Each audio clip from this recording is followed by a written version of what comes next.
It's not your journey to take. It's not your journey to take. It's not your journey to take. Let's learn. Let's learn.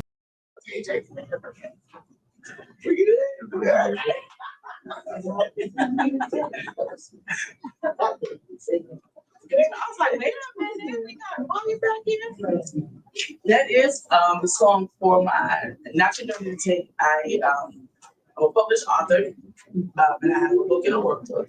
And a really good friend of mine that lives in Vegas sung I wrote like a little lyric so that I can have like an intro or anything like that when I'm talking, I'm going places. I would have it playing in the background. And her voice is beautiful. And it sounds like it's a cappella because guess what? It is at her house. Yeah, right. Thank you. So I put it when you log into my YouTube channel, my intro video, you will see that in the intro video, you'll hear her singing. Oh. And I sent it to her, and she was like, "Oh," she said, "Keisha, that sound like me." I said, "It is you," but I had chopped it up from what she had sent it to me, so she thought it was her, but she was like, "Did you get somebody else to do it? Like, what we doing?" Yeah, I said, "No, it's you." So, thank you. That's awesome.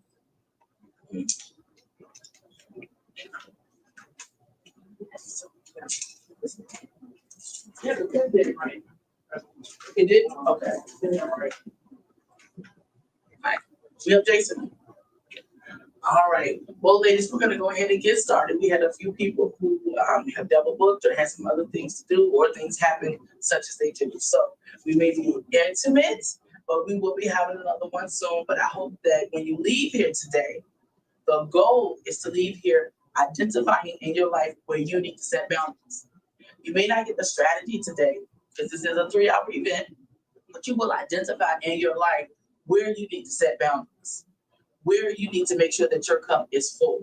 So that's going to be our takeaway from today. After all the things we talk about and all the things we do, your takeaway today is to identify areas in your life where you need to learn how to set boundaries. Okay. All right, so I'm going to do an introduction here, and we're going to go ahead and get started. Again, we can just the same. All the codes the same.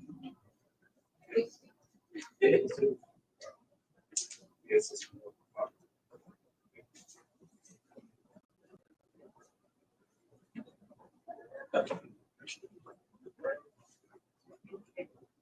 Oh, yeah. Y'all want that back door? Well, it's be open just in case. Okay. As we go ahead and get started, somebody's on the way, they can just come out on the set. Yeah, instead of coming in through the front and then we stop and like, and the camera should be at the bottom. Good. Okay, welcome to the Me Prioritizing Me event.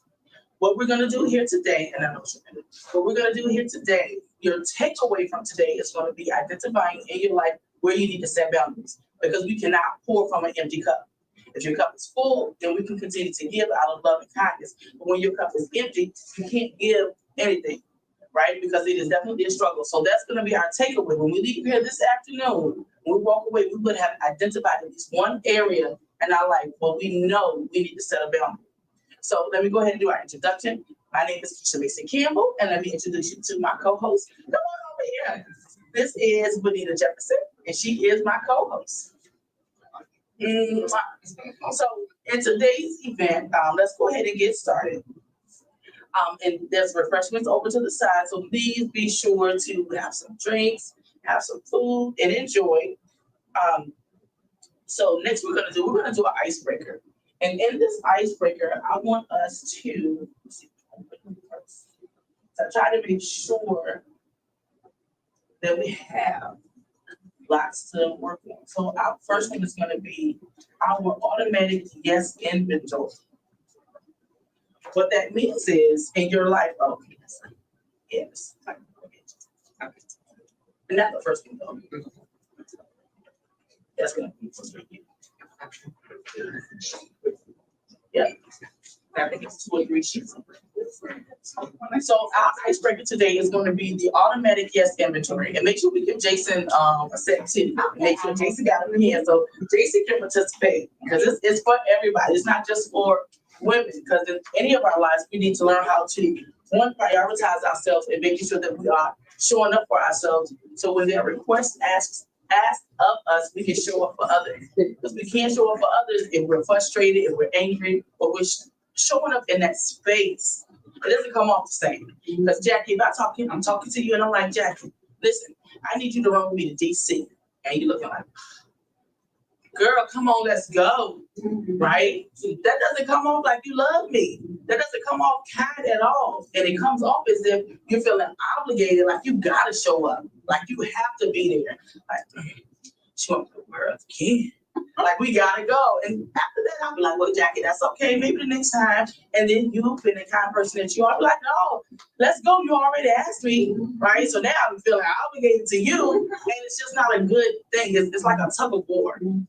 Right? It becomes a tug of war of the fact that I've asked you, you really don't want to. I do need to go, but you make me feel like you don't want to go. And then I'm telling you, no, don't go. Now you're trying to force me to go. Right? And that becomes a circle in a situation that happens all the time.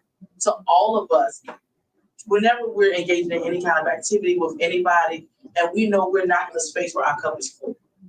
When you're not in a space where your cup is full, we begin to do those things and we begin to feel that way. And then we feel necessary to show up when we don't have to. Because somebody here today told me that they told some folks no. Okay? I love it. Somebody told me today, it was like, my family wanted to come over. And I was like, yeah. And I was like, no. I had something I wanted to do because she wanted to show up for her. When we show up for ourselves and we replenish ourselves and we fill our cup, when they call and say, come on over, you're like, yeah, come on. Matter of fact, I'm going to cook. We're going to hang out. We're going to be good. But when you're doing it out of obligation and frustration, it doesn't come off the same. And I'm going to tell you, people don't receive it the same. Just like this situation with me and Jackie, where I was saying, let's go to DC. Jackie was like, oh, let's go. And I'm like, no, it didn't really happen. See, that was so that storytelling is real good, right? Yeah, storytelling is really good. Because you said, oh, yeah, give me a side. So what we need to do is just make sure that we are replenishing our cups, right? And making sure that you are identifying when you need to. Because we don't do that either. We don't identify when we need to refill that cup. We're going, and then we're running off of fumes. And then when you're running off of fumes, when you crash and burn, nobody's there to pick you up. Nobody's there to say, come on, Jacqueline. Come on. I know I've been used to you, Jacqueline, but you're just right in front of me, okay?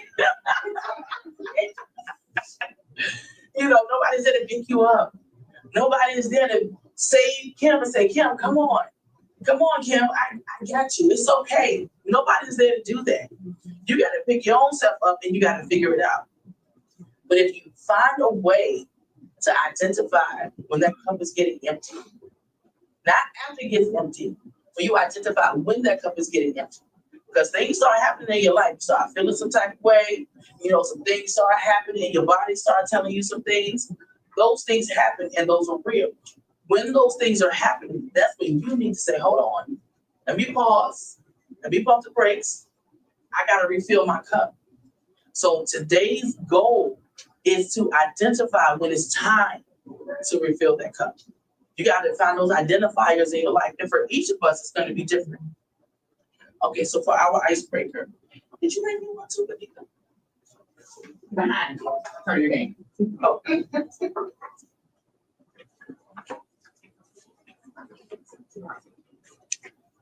You got you one too? Oh, it's front and back. It's front and back. Okay, so the automatic yes inventory. So we're going to list 5 recent events where you said yes without fully checking in with yourself.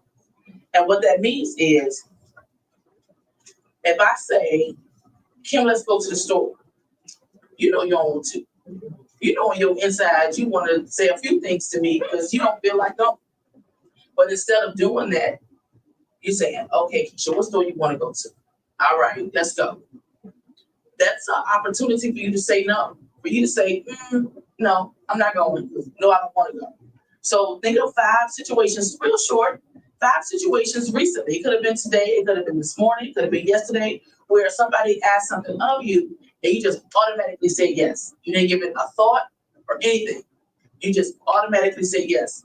And in those yeses are opportunities to say no, not right now, maybe later, right? It could be at work.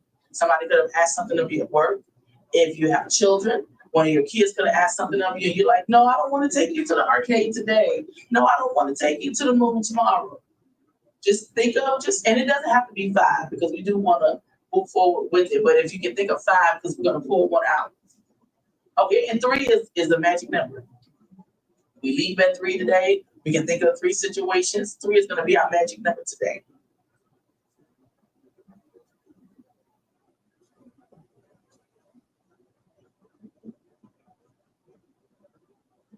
And then I do have a couple of examples up here, and they may apply and may not apply, where you agreed on a project for somebody at work at the last minute, or you agreed to do a book tour at the last minute when you're like, I had other plans, you know. It could be a book signing. It could be volunteerism. There's somebody here that loves to volunteer. So in any of those situations, you just automatically say yes because people ask and you like to show up for people. And if it's somebody that you love and that's in your everyday circle, how do you tell them no? You're so used to always saying yes.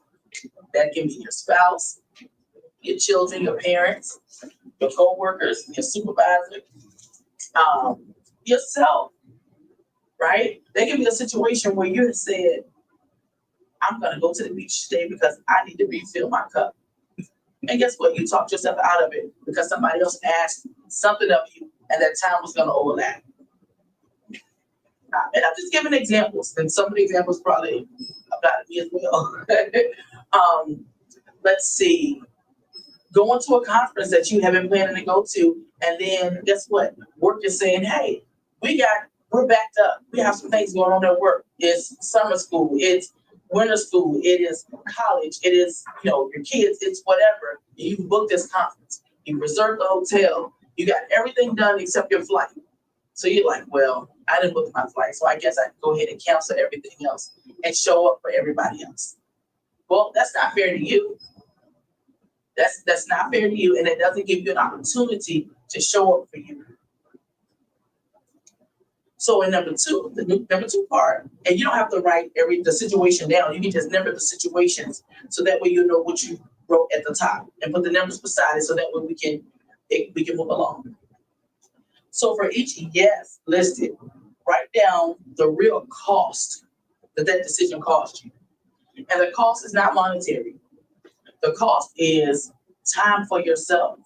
The cost is making plans for yourself and canceling those plans for someone else, for another situation, for a group of people, or for whatever may have come your way that interfered in you saying, I am going to show up for me. I am going to replenish my cup. When you say yes to that decision, what did you say no to that applied to you personally? And then from that situation, what do you think you could have done to say it differently? For example, we'll go back to Jacqueline and going to DC. Jacqueline could say, Keisha, no, I can't do it today.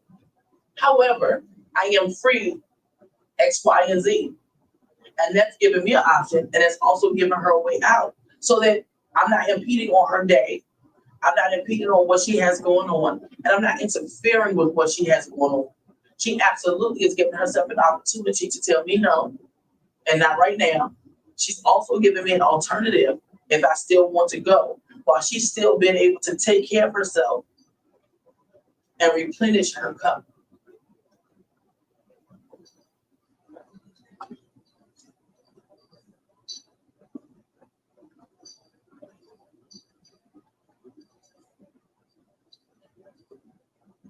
I love it. Okay, okay.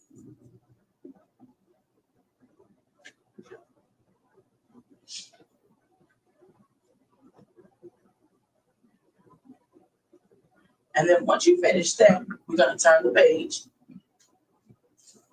And the third thing you're gonna do, from your list, highlight one of those situations you wish you would take back, if you could. And you may not want to write why, and I understand if you don't, but just one of those situations, if you could take it back.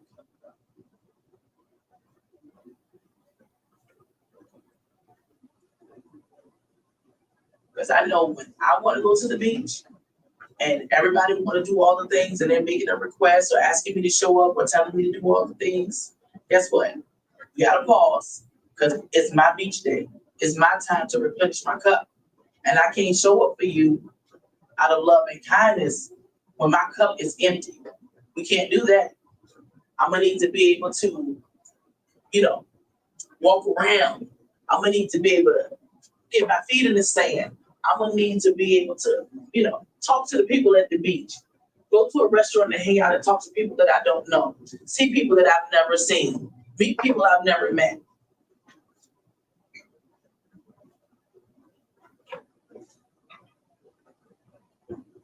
Because the goal today, when we leave here, is to identify at least one area in your life where you know you need to set a boundary. And I know it's probably 100, because I got 100 too. There's about 100 areas in my life I need to set boundaries. There are, but we're gonna focus on one today. Because if we can focus on the one boundary, the one place in your life where you need to set a boundary, but know that boundaries need to be set, even more often than not. Like if you can't set it all the time, but there are times in your life where people show up, things happen, and you know you could have did something different. You know you could have put yourself first. You know you could have led in a different way and in a different space so that what you're not doing is leaving yourself hanging. That's not the goal. We always want to show up for ourselves. Because when we show up for ourselves, we can show up out of a place of love and kindness. And if you saw the emails that I sent, or anytime I'm having a conversation, and it's like in a space where I got time to say it, I try to always say, have a super fantastic day on purpose. And in everything that you do, do it out of love and kindness.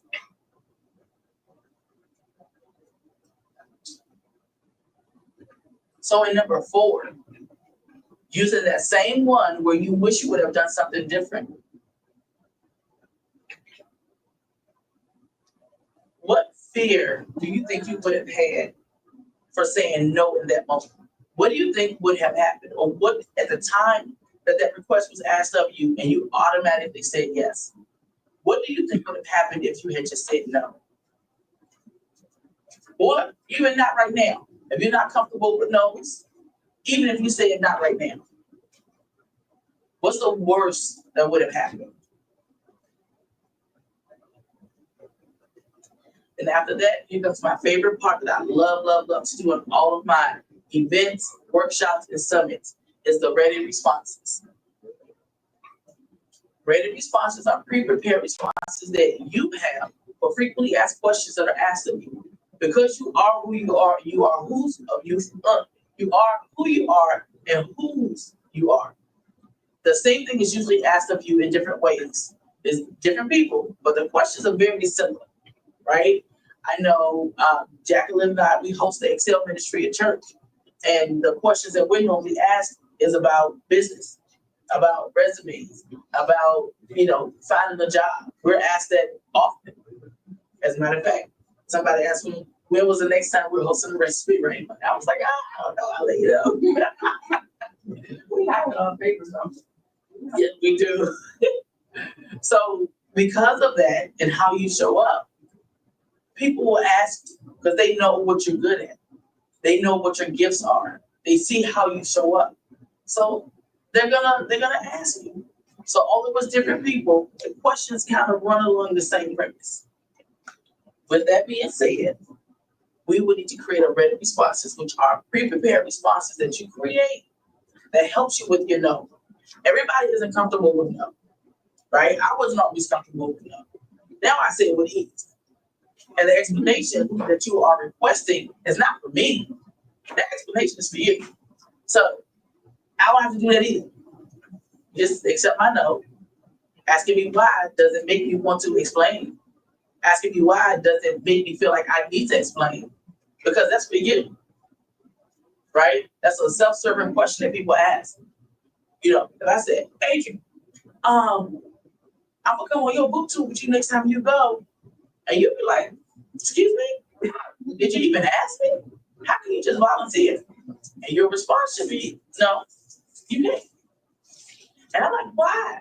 Hey, I just want to go. And you're like, no. And I'm asking you why.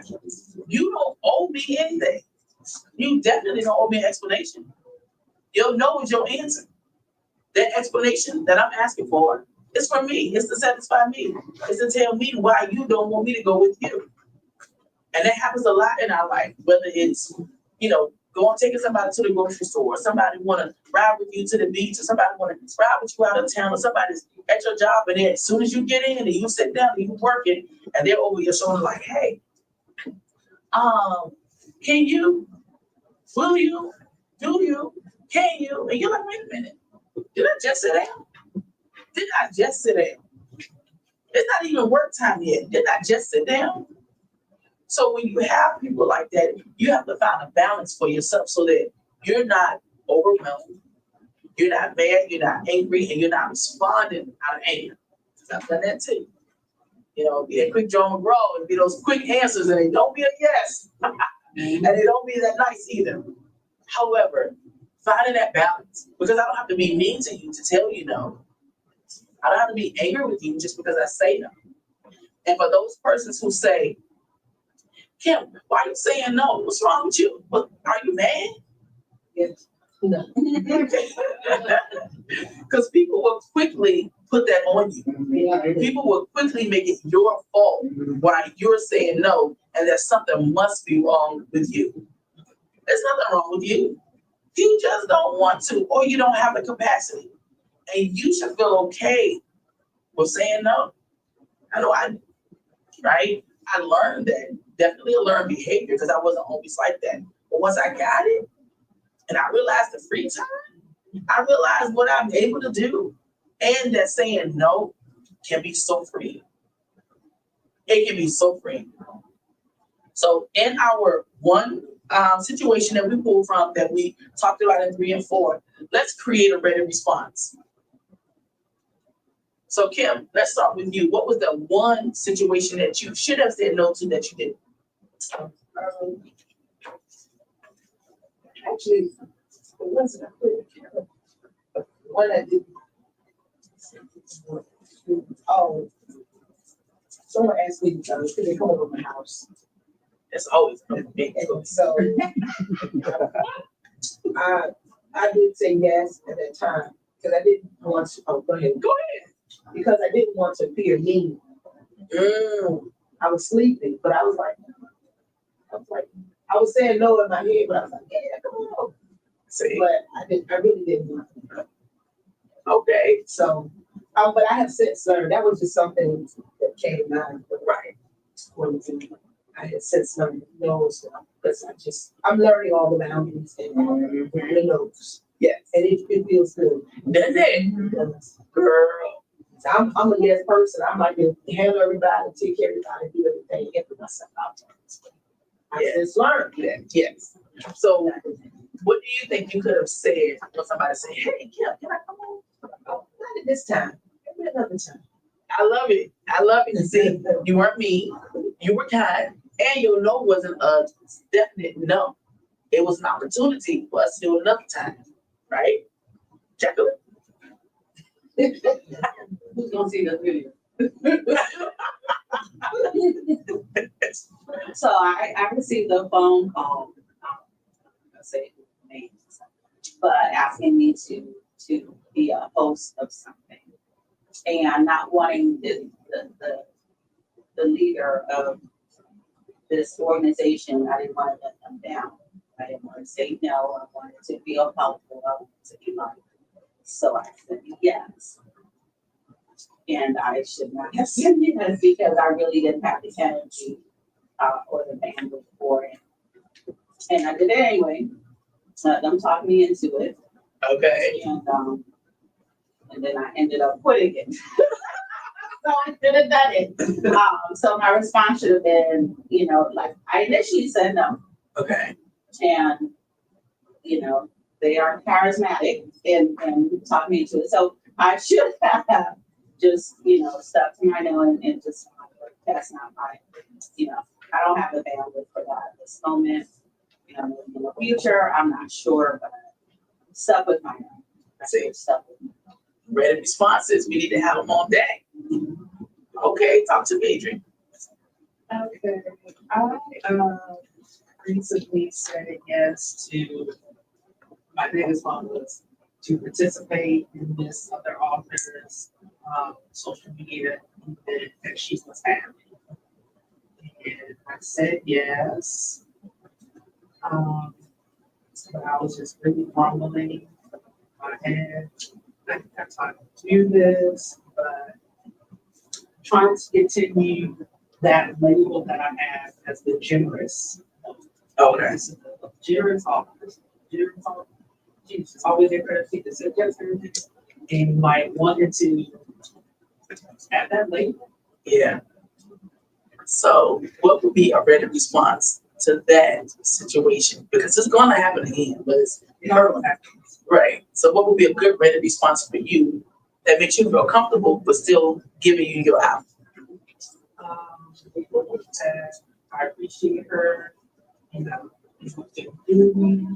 but maybe I participate in the incident. So let's say this. Well, let's get Jason first. Jason, talk to us. All right. So mine is went to a restaurant and I had salmon because it's my favorite thing. So I had to go plate. But for some reason, my wife, I don't know how she picked this as saving money. She wanted to throw my kids' fried things into my to-go plate. I didn't want them all. I want my own. So she kept saying, you never had an issue with this before. Like, we never had to do this before. So I didn't want to argue in the restaurant. So I said, fine, go ahead. The cost of that was I didn't eat my food because I didn't want all that in my food. And the argument ensued anyway. And she ended up apologizing. Yeah, I guess that's the only man in here. I would say I don't like arguing with my wife. It just never goes anywhere. So what I would do next time, I would request another to-go plate in spite of her protests. And what was it? The Ready response. ready response. Some similar situation happened again. So my ready response is the fact of the matter is I said no. Regardless of what you're asking me, that does not change my answer. That's it. I like that. Listen, we gotta use some, Jason. Like I said, the only man in here, it is hard for you to stand up and say no without having an argument or having a disagreement and then home not being comfortable. I like the fact that you found a way out. Thanks. Miss Benita, you want to share one with us? I really couldn't come up with anything. Really, I couldn't.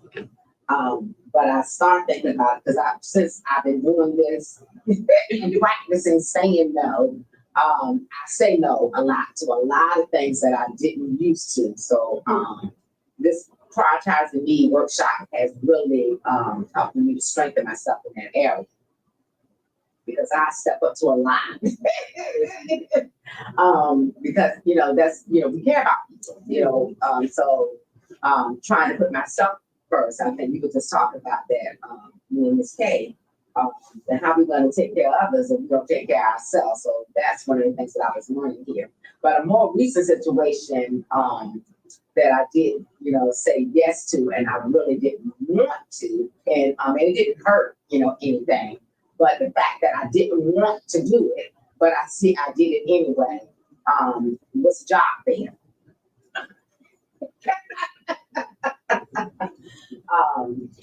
I work in HR, and I'm no longer in the teacher side of the business for Norfolk Public Schools. I'm on the operational side of the business. Yeah. So, they are trying to hire teachers because they're needed for the summer. They had the first job there, and it's like a last thing that they put out. So a lot of the, people were not able to do it. Everybody was backing out saying they couldn't do it, they couldn't do it. My boss, we don't even work on the teacher side of the business, but she volunteered to do it. And which put me in a pickle because then she's like, oh, Benita, my sister, she gonna help me out, do it. Speak for me, you know what I'm saying? And I had already committed. It was on Saturday morning. I had already committed to keeping my granddaughter for my son because he had to work. He had asked me in advance. So, I was like, man, I've already had other obligations. So instead of saying no, I said yes. Even though I had other obligations, and then I came up with a backup plan to help my son find childcare, for his child. And when I had already had agreed that I was going to do it, so that's a more recent situation where I said yes, and I really wanted to say no because I knew I had already had other plans, but. The type of person that we are, we're gonna fix it. We're gonna save the world, and try to make this work for everybody. And that did, it did. But again, where's my me time? Where's the time that I want to spend with my granddaughter? I took away from a whole lot of that. So yeah, that was the situation that recently happened. And it did have some positives in there because I ended up had the opportunity to meet with the chief executive of HR and some side by side, networking conversations happened out of there. So I ended up being some plus stuff that went on right there, at the job fair. But still, I didn't want to go. And you missed out on your baby. Yeah. So I'll share one. A couple of weeks ago, my niece decided she wanted to go out to eat. And my nephew was with my mom, and it was just she and I. So I said, okay, we can go out to eat. Where do you want to go? She selects a restaurant. We go to sit down and eat. She's 14. So, she still could be eating off the kids' menu. Yeah, that's negative. So we sit there and she orders her meal. And I was like, if you're not going to eat that, don't get it, right? And price wasn't an issue, but it was a $30 meal item. And I'm like, you don't seem like, how you order stuff. Like, well, my mama ordered her steak. She'd be happy about that steak. She'd be like, yes, I want a porterhouse. I want some French fries or a baked potato, a big sweet potato. Like, you excited about what you ordered. She was like, I want to try this. I said, try for $30. She was like, well, I'm going to eat it, Aunt Keisha. I like it. The reservations in itself told me to say, tell her no. But I didn't. She orders the food. She does eat some of it, but not enough of it in the restaurant that made it worth my $30. We get our food to go because we had leftovers. We are leaving and she wants to go get something else. And I said, wait a minute. We just ate. She was like, well, I want something sweet. Okay. She was like, well, can we go get a pretzel? I said, that's not sweet. She was like, well, it has the cinnamon on it. I said, we are not going to get a pretzel. If you wanted a pretzel, we could have got a $5 pretzel and I could have saved $90. She was like, well, it's just one more thing. She's 14 and already negotiating your numbers. It's just one more thing. We could just go and get it. We could just, no. Then I said, are you paying for it? She was like, no. She's a pole. No. I've done something wrong. First of all, we have already been out to eat. We're going home. She was like, well, we could just go get something else. No. The girl, no.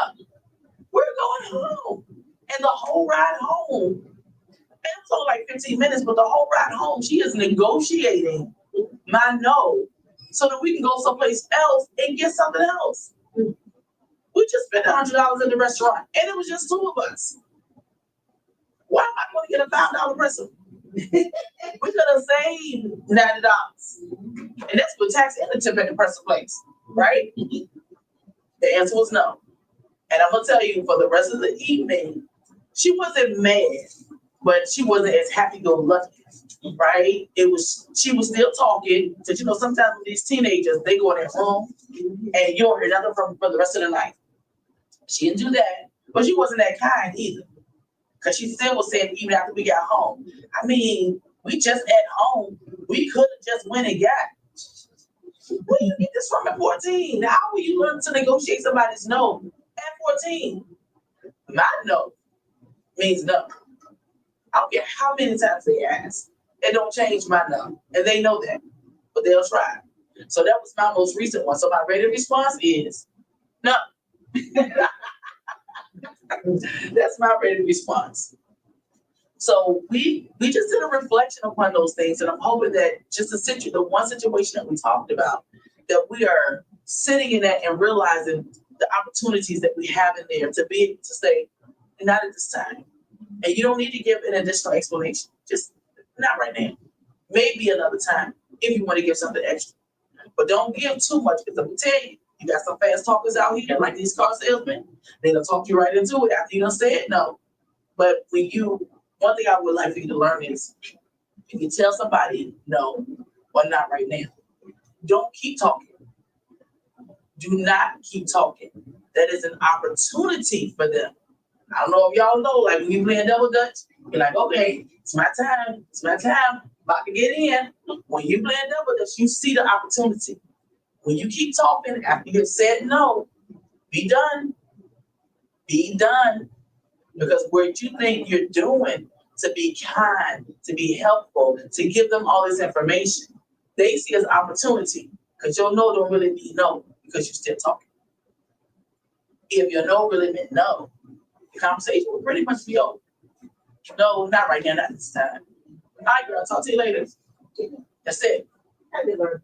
Yeah. It's always giving an explanation. It's always, and now when I hear other people talking, stop it. Like, Yeah. I'm like, stop. But Yeah. I was doing that. I'm working on that because I am that person to speak about. See, No, but I'm I'm not gonna do it because I got somewhere to go and no. Yeah. Ain't gonna happen. Because that's not a no. When you begin to give reasons and excuses for all the things, they see as opportunity. They see it as time to chime in. Okay, Kim, I know you said no, but listen, I'm still gonna come over there anyway, and we still gonna go. Okay. And you looking like, see? And so your whole no just got changed, because you have given me the opportunity to step all over you and just completely manipulate that situation. And if you had just, I think we were taught to try to justify our no, especially I know in my generation, we're growing up as a child, and if I say no, I'm trying to justify what's the reason why I can't, do this. And as you become an adult, as a child, because you're not really supposed to technically say no to things, Right. so you try to justify your reason. You're taught to justify why you're saying no, but then once you become an adult, you're still in that mentality. I need to justify it, but while I'm justifying it, other people are, they're trying to, like you said, come in and try to find a solution. Oh, but no, we need to work past that. You know what I'm saying? And we're gonna still do this. And I'm like, and then they try to fix that.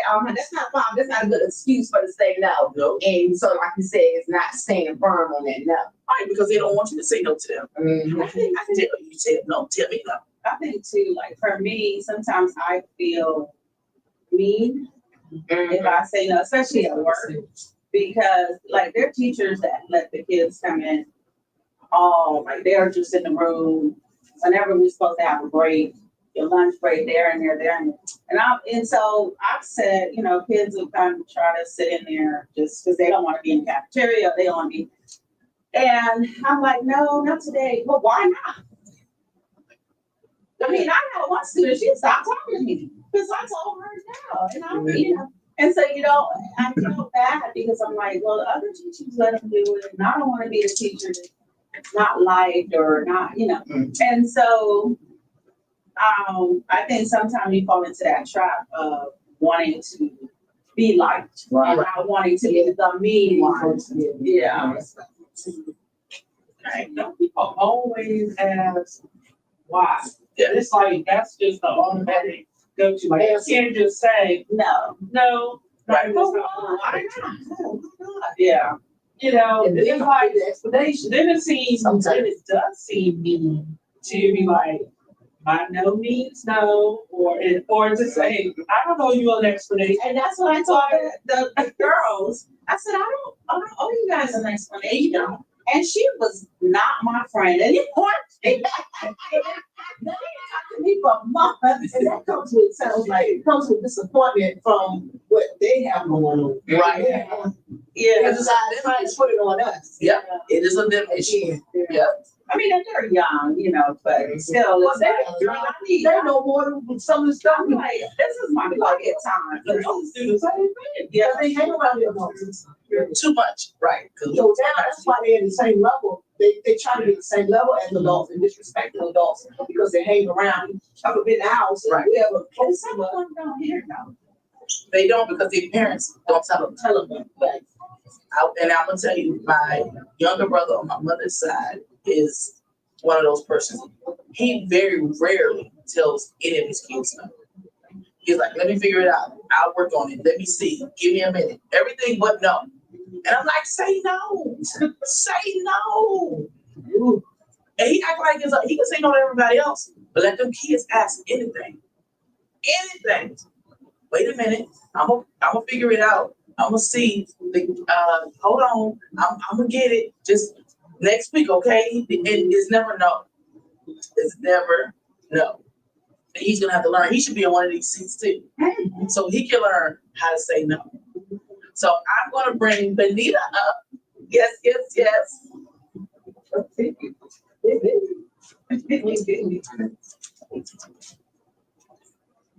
okay, ladies and gents. All right, first I want to thank Keisha for inviting me to be her guest and assist her with hosting this today. So thank you for that, Keisha. All right, so Keisha and I, we go way back. And I have attended her workshop before, the Prioritize Me one. And I've also been a guest speaker for her as well.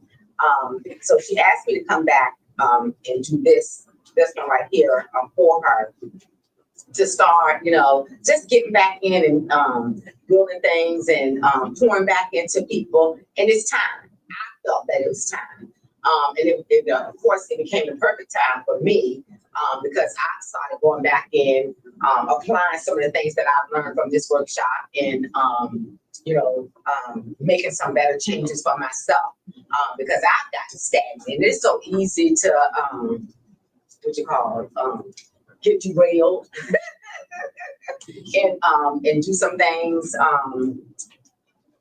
slip back into old habits, I guess is what I'm trying to say. But so I'm on a journey myself right now, but just again, we're doing a reset to focus back on me, to prioritize me, and put things back, on me as a priority. Like that, all these prioritize priorities. Me. Making it about me. So one of the things that I am always doing and got a little lackadaisy because life changes, nothing remains the same. Change is constant. Got to constantly be able to adapt. So to tell you a little bit about myself, let's see. I just told y'all I work in HR. In all the public schools. I have a granddaughter. That's my first grandchild. So I oh my God, on child now, we're having a grandchild. We're in another phase of my life. So trying to adapt to that new change in my life caused a lot of other changes to go on. One, putting on all this weight.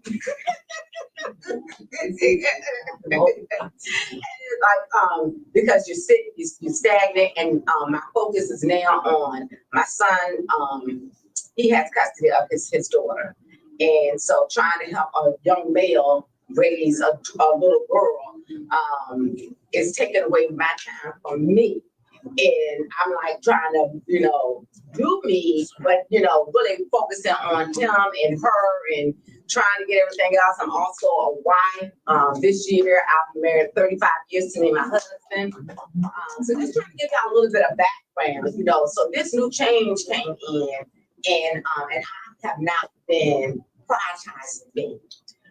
Some of the things that I like to do, I love dance. Dance is my piece. I can get up here and I can sit around all day for y'all good. For him sitting, for the Lord. All right. I'm a Church of Art dance ministry for Grove Baptist Church in Portsmouth. Had to take a sabbatical with life changes on some things. This past Christmas 2024 holiday season is the first time, and I've been going to Grove. I remember Grove Church since 2000. And I've been dancing for them since 2009. This is my first Christmas that I did not minister through dance because there's so much change. But anyway, I'm focusing on me. All right. One of the things that I really love to do is yoga. Yoga helps keeps me grounded. Yoga helps keeps me focused. Yoga, oh gosh, just help me speak life to myself. So, as Keisha's guest speaker today, I'm going to share with you all 3 types of meditation. Okay, the first type of meditation I want you to learn is what we call body scanning. Okay, we're going to talk. That's the first thing. We're going to go over that in a minute. Body scan is focusing on our stress and recognizing how to relieve some tension. Okay, so we're going to talk about that. The second type of meditation we're going to talk about is called attention focus. All right, and we're going to attention focus is just like what it is, putting your attention on something and focusing in on that, so that can be able to help you become more grounded, back to who you are, back in yourself. Okay, and then the third thing that I'm going to talk about for meditation, we call this the love and kindness meditation.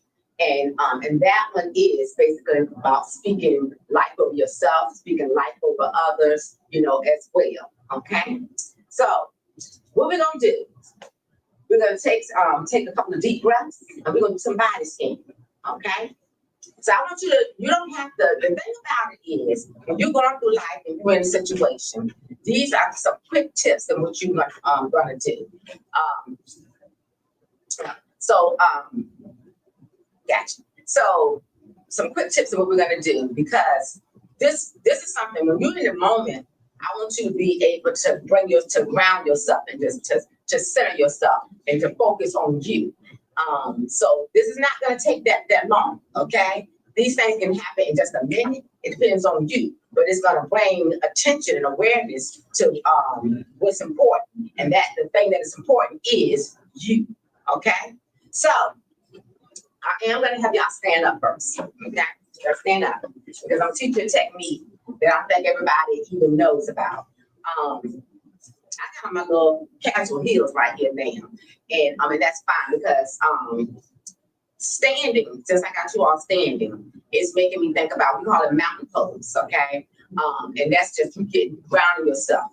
Ground yourself. Wherever you want to, you shouldn't be able to move or fall or nothing. And that's why I have your feet at least with apart.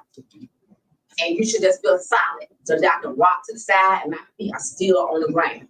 See what I'm saying? So that's why you walk forward, back and forth, whatever, and your feet is still, there. So that means you got a solid stand. That's why they call it mountain pose. Okay? And you just standing there. All right. So what I want you all to do is to learn how to breathe. And how you breathe properly. We're going to do some breaths, some inhales and some exhales, okay? Now, inhale. When you inhale, these people do this wrong, and that's what I'm talking about. When you inhale, your belly should expand, okay? When you take a deep breath in, your belly should expand. When you exhale, your belly should come back, okay? Most people think they inhale, they pull their stomach in. That's not breathing properly. Okay. When you inhale, you want to fill up your belly. When you exhale, you want to bring it back, center to your core, okay? Pull that belly back to your back, okay? All right, so let's do that. Let's go breathe in, breathe out. And I got in all these places you can see this thing rise. Breathe in, breathe out. Breathe in through the nose, fill up the belly. Breathe out through the mouth, pull that belly back. Breathe in through the nose, filling up the belly. Breathe out through the mouth, pull your belly back. All right? Okay, so that's what I want to do. You can sit down, have a seat. Because sometimes I know I sit down job. I'm not always constantly on my feet. And of course I work in HR, so it could be a little crazy. So I'm sitting down at that desk and phones ringing, whatever. And sometimes I need to just do that. I need to take a breath. Do the inhale and the exhale. So you just get yourself comfortable in your seat, in the posture, comfortable in your seat, and we're gonna practice it. Breathe in, filling up the belly. Breathing in through the nose, breathe out. Breathe in, breathe out. Now what I want you to do is body scan. Body scan, you're going to close your eyes. And I'm going to tell you what to scan for. All right? We're going to a body scan. You're going to scan from the top of your head all the way down to the tip of your toes. And what are we scanning for? We're trying to find any place where we feel any stress, any tension, any tightness. And we're going to just be scanning and we're going to just start loosening it on up. Okay? And you're doing that mentally with your breaths and your breathing. Okay? All right? So I want everybody to close your eyes. And I want you to start taking some breaths in. Breathe in, filling up the belly. Breathe out. Drawing your navel back to your back. Breathe in, fill up the belly. Breathe out. Pulling that navel back to your back.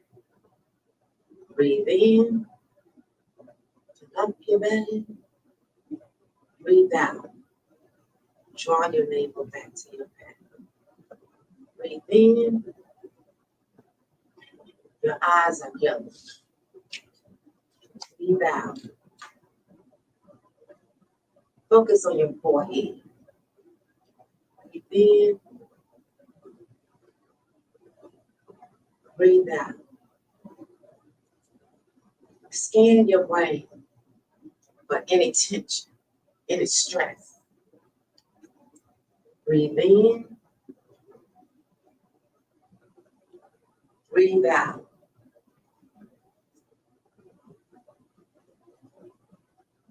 Breathe in. Breathe out. Feel your jawline. Breathe in. Breathe out. Move your mouth around. Move your mouth around. Just bottom jaw. Breathe out. Breathe in. Let your head fall forward. Your chin, chest, and touching your chest. Breathe out. Roll your head to your right shoulder. Let it circle to your back. Roll it to the left shoulder. And bring your chin back center. Breathe out. Roll it the other way, left shoulder. All the way to your back. To the right shoulder. And let your chin hang. Breathe. Focus on your breath. Breathe in. Breathe out. Breathe in. Breathe out. Lift your shoulders up to your ears and roll them back.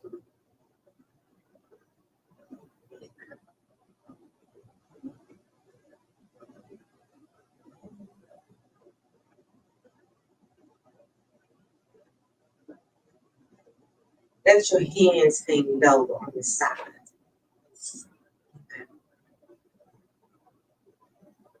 Shake your right hand slowly, just like a wave. Just like you're making a wave, like you're moving some water.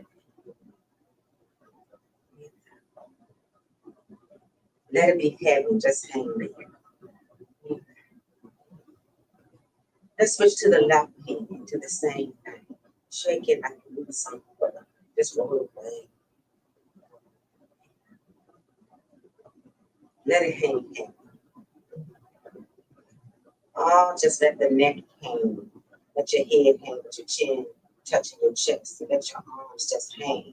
Let them be heavy. Just relax.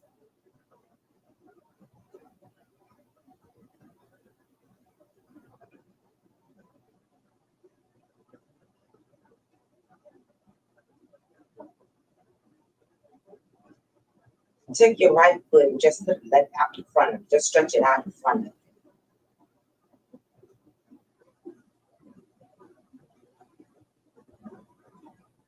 Let your right foot just fall over to the right of the floor. Just let that heel be on the floor. Just let your foot just fall to the right. Let it be heavy. Just relax it. Just let it lay there.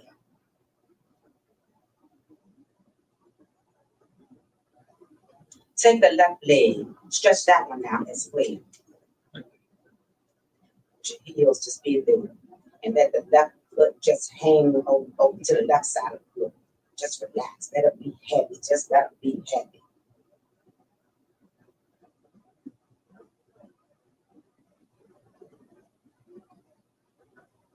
Now breathe in. Breathe out. Breathe in.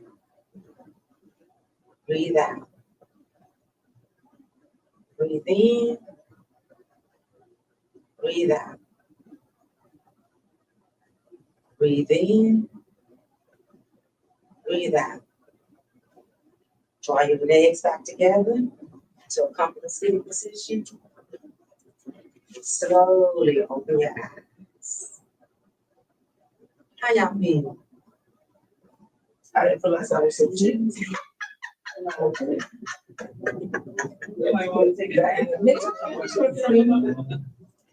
And that's just scanning your body and just relieving some stress, just immediately right there. You can just do that. And it's up to you how long you want to take. You can just say, I'm just tense. I feel this in my shoulders right now. So I'm just gonna stay focusing on these shoulders. But just keep breathing and just relaxing on shoulders and moving. You know what I'm saying? Roll that neck if it's in the neck. But scan yourself and figure out where that tension is throughout that day. Okay? All right? And that was body scan. I'm gonna bring Keisha back up. And the next week we'll do another one. Thank you. You just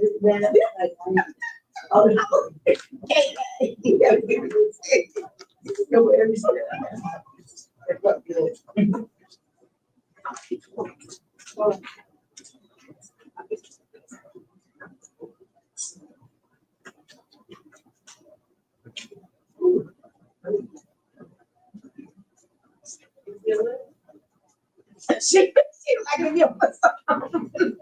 I'm tense right there, yeah. And it's probably hard right inside there on her. Yeah. She ain't even realize it. Yeah. You just walking around here, they carrying all of that inside there.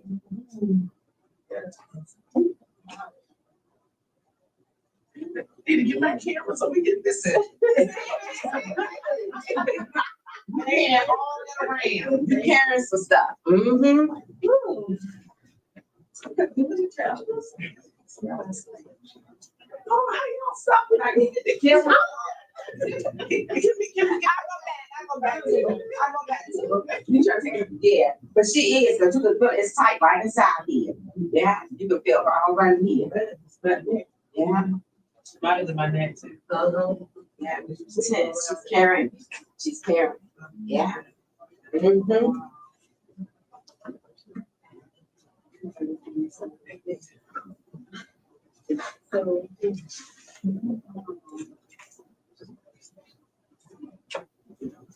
Right, release it. You let it around all day. Yeah. Carrying that stuff. So you gonna keep it inside? You like that thing. Get behind me. Good girl. Yeah. And I mean, You work this out. Thank you. I'm gonna tell you. Oh.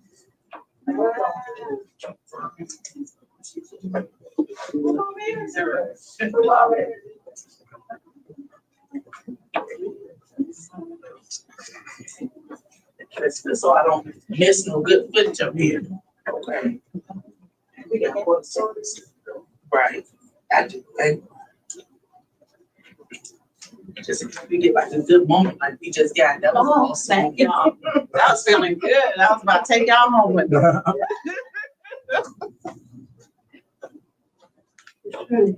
because I'm so used to breathing. Yeah. So you practice that. Practice doing that. You know, and it is. You're supposed to expand your belly when you inhale and draw it back in. You know, when you exhale. Yeah. And that's exercise on your. That's you can sit down and do that. That's your core. That's a core workout right there. Yeah. That's breathing. And, you know. Yeah. I used to do yoga. I used to get a massage every 2 weeks. I used to do my thing. But then a few times, and there was always somebody wanting something, needing something. I canceled appointments. Yes. So, Yeah. and then I just kind of like got out of it. Got out of it. It's always something to do. So why, just cancel again. That was something that I want to start doing, getting massages. Yeah. Yeah. Time is so Yeah, good it's- this time. Exactly. Put a spa thing up for us to do. And I like that hot yoga we did. Yeah. Yeah. Yes. Hot yoga. Yeah. Now, I'm on really bad knees, so some of the stuff like was, I couldn't really do it the way they were doing it, but it still felt really good. You can adjust, yoga, you can do whatever, Yeah. that's a little too much, change it up. Cause there's plenty of times where I'll go down to the child's pose, they'll be doing something, I'm like, y'all know how to Yeah, get go out. ahead, do your thing. My body's telling me I need to do this, I need to breathe, get into that child pose, exactly. Something about y'all. Exactly. So Bonita, thank you for that. I didn't realize his shoulder and his neck was so tense. I was like, you said go down. I was like, Yeah, it was hurting, I was hurting. The what they hit, yeah, the tension was all in there, You yeah. said roll. I was like, oh, yeah. Yeah. Exactly. I was not feeling great, but I knew I needed to do it. So thank you for that. That's super exciting. So in our worksheet that we were working on, the very last thing is the call to action. And your call to action is 1, which we talked about, no is a complete sentence. 2, it's your last page, this back cell, the third page.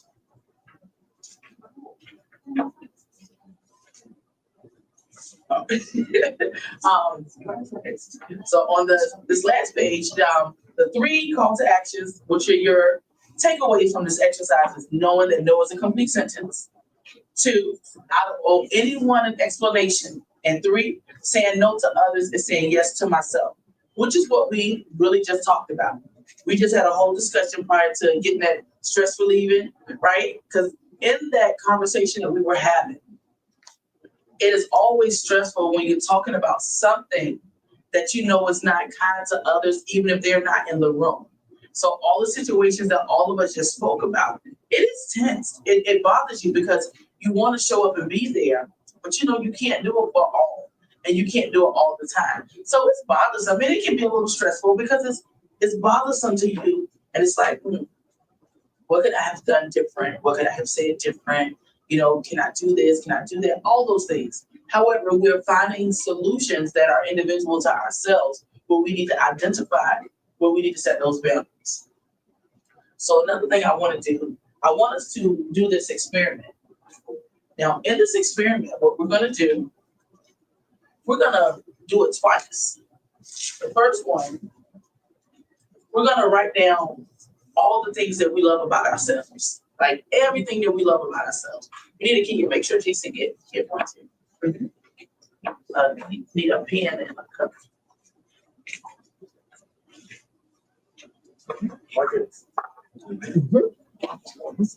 How's that? Well, you're gonna wanna take one home, so cut it in half. And then one, I'm gonna give you one so you can take home. So, what you do is.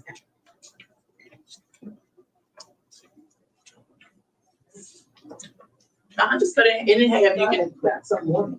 I don't know where it came from.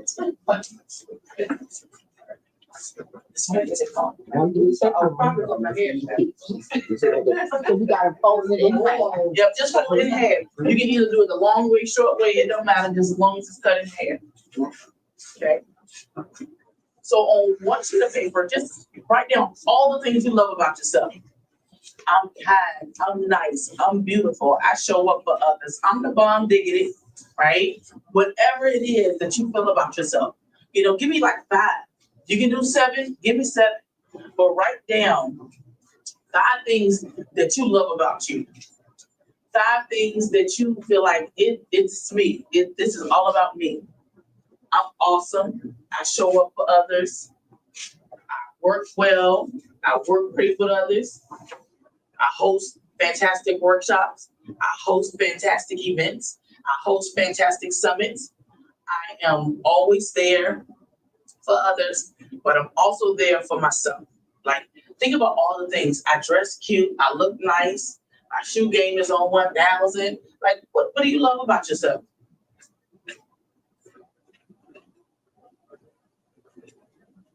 JC, you smiling, you finding some things? Because I don't see your pen moving. I didn't see your pen moving. Okay.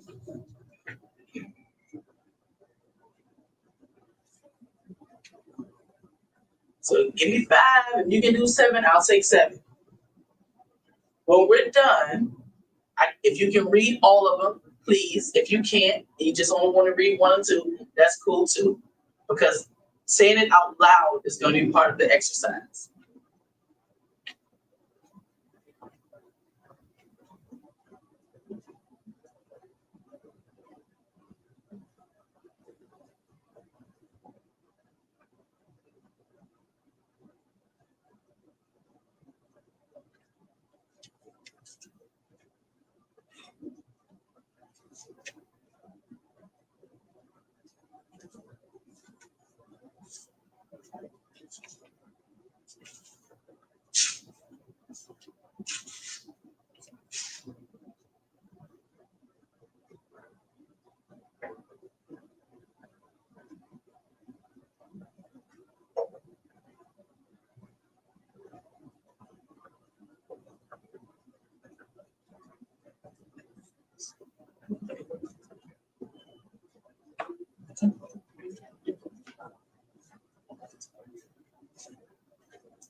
Yes.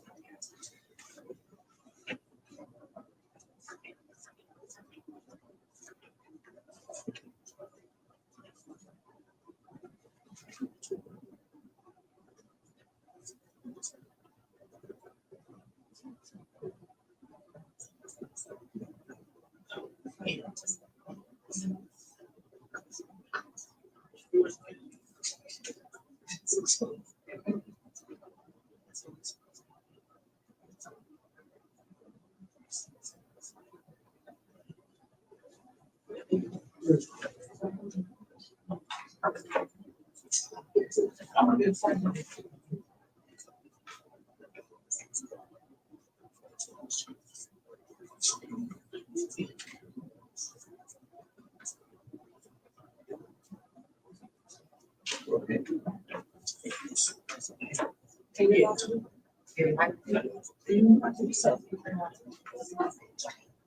Because not everybody owns something. I'm right on the state. I keep something right. Yeah, because they can't, that's why I said I try to sign that. This is because they think it's fine. That's it. It makes decisions. Right. It did, but we always go to what we don't like instead of what we do like. So let's talk about what we do like. Does everybody have water at their table? Yes. Because you're gonna need water for this. Okay. So in the cup that you guys have. Oh, since we're at the top. Yeah. Oh, we got one. Yes, yes. Yes, Y'all need an extra bottle? No. You good? Okay.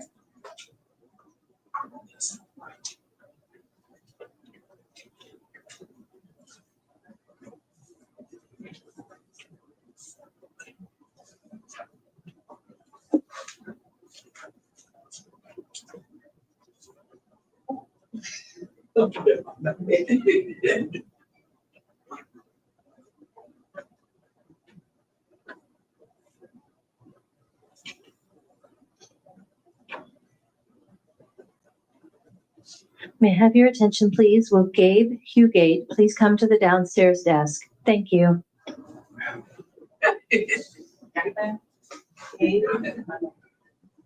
Okay, so the first purpose is we're writing down all the things that we love about ourselves, all the things that we like about ourselves, all the things that we find interesting about ourselves, just all the good things that are about us. So I want you to take the water and the cup that you guys have and pour water inside the cup. Almost full, but not quite full.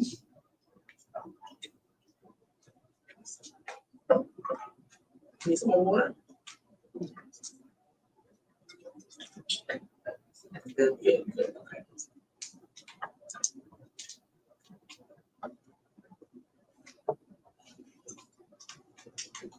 Okay, so the paper that we love ourselves, let's fold it up. Let's fold it up like about 3 or 4 times. We love ourselves 1 time. We show up for ourselves 2 times. 3, right? When we get it kind of small.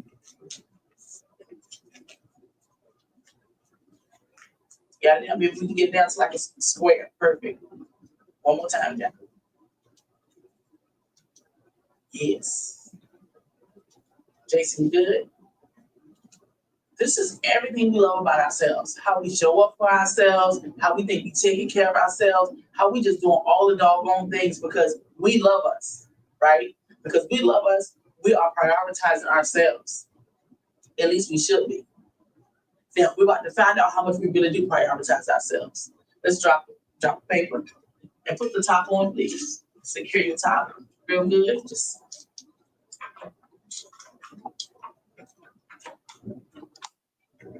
you should hear like when you get it on. Yeah, nice and secure. Nice. Yeah. See.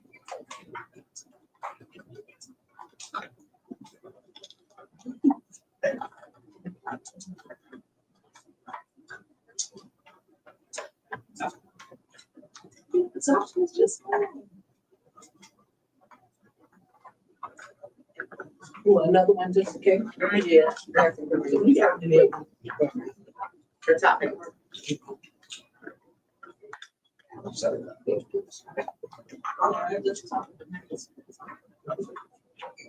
Yeah. It's nice to Okay. yep, I've been the whole time.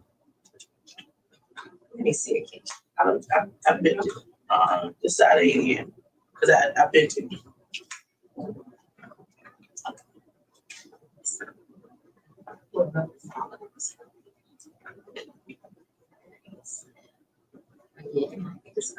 Yeah, let me just get a whole nother one.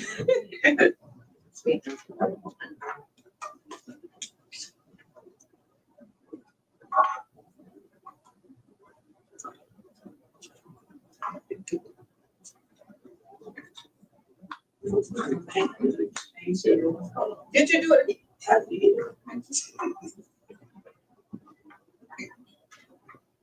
It was easy to put on when nothing was in it. Okay. That's what it is. Little technical difficulties. So, the paper was everything that represents you. You just shake it a little bit, not loud, just a little bit. Because we ain't prioritizing ourselves, guess what's happening? So it is. And that's what happens. That's what happens. And I like when we don't focus on us, we don't take care of us, we fade off into the background and we show up for everybody else. Everybody else is getting all the things, everybody else is doing all the things. But guess what? You're no longer present. Where you at? Where you at, Kat? I don't see you. Don't to the way. Pretty much. So what we should be doing, take the other half of that paper, write down all the times, places, and people who you show up for. You ain't gotta write no details, not unless you want to, unless a detail is prevalent in what we get ready to do here. Because we see the first premise. All the things we love about ourselves just dissolve away because we're not showing up for ourselves. Now we're gonna do just the opposite. All those things, all those people, all those situations that we're always saying yes to, that we're always showing up for. You don't have to write them all down. Just write down a couple few and just know what we mean. Because now we need to make that disappear. Once we make that disappear in life, we need to make that disappear for real. And it's not being mean, not being hateful or anything like that. It's just letting that stuff go. Letting those people go. Letting those situations go. Don't let it take you so far where you do just like that paper just did. What we need to do now is, let's put the paper, if you're able to take the tops off, cool. If you can't, we got plenty of them. Put this other paper in. You might need to put a little bit more water in yours.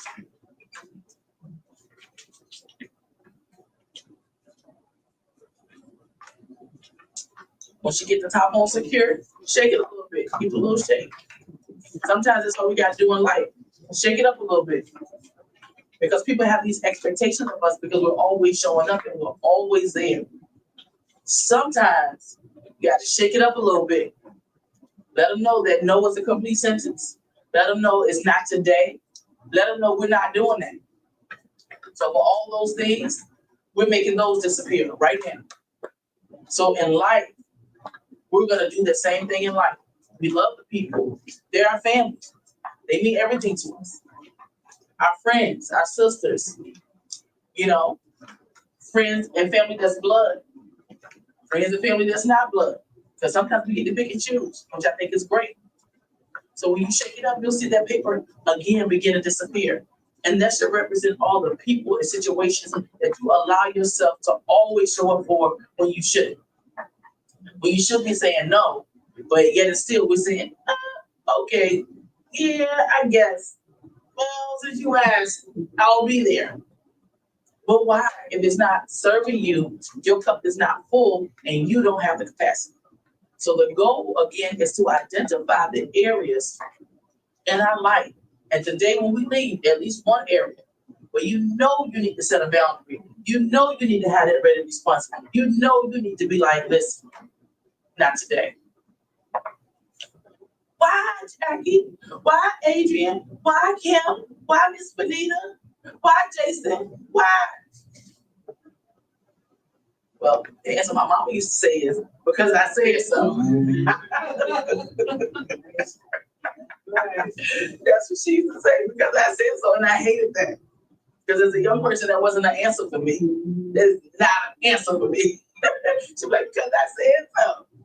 But as you get older, you have your own kids, you have your nieces, your nephews, your brothers, your sisters, your grandparents, your parents, you know, your spouse's parents, you know, your kids and their friends, and all the things happen. You have got to say no without an explanation, because that is not required. Okay? So I wanted to say that. Girl, that's recording. Oh, just for y'all, yeah. I was writing there. I wanted to record y'all doing the experiment. So I had to edit that. I was like, oh my God.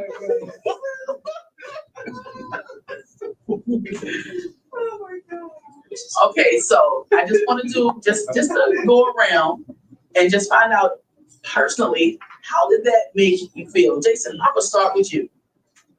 How did What made me feel like Watching yourself disappear, the depiction of yourself disappear in the water.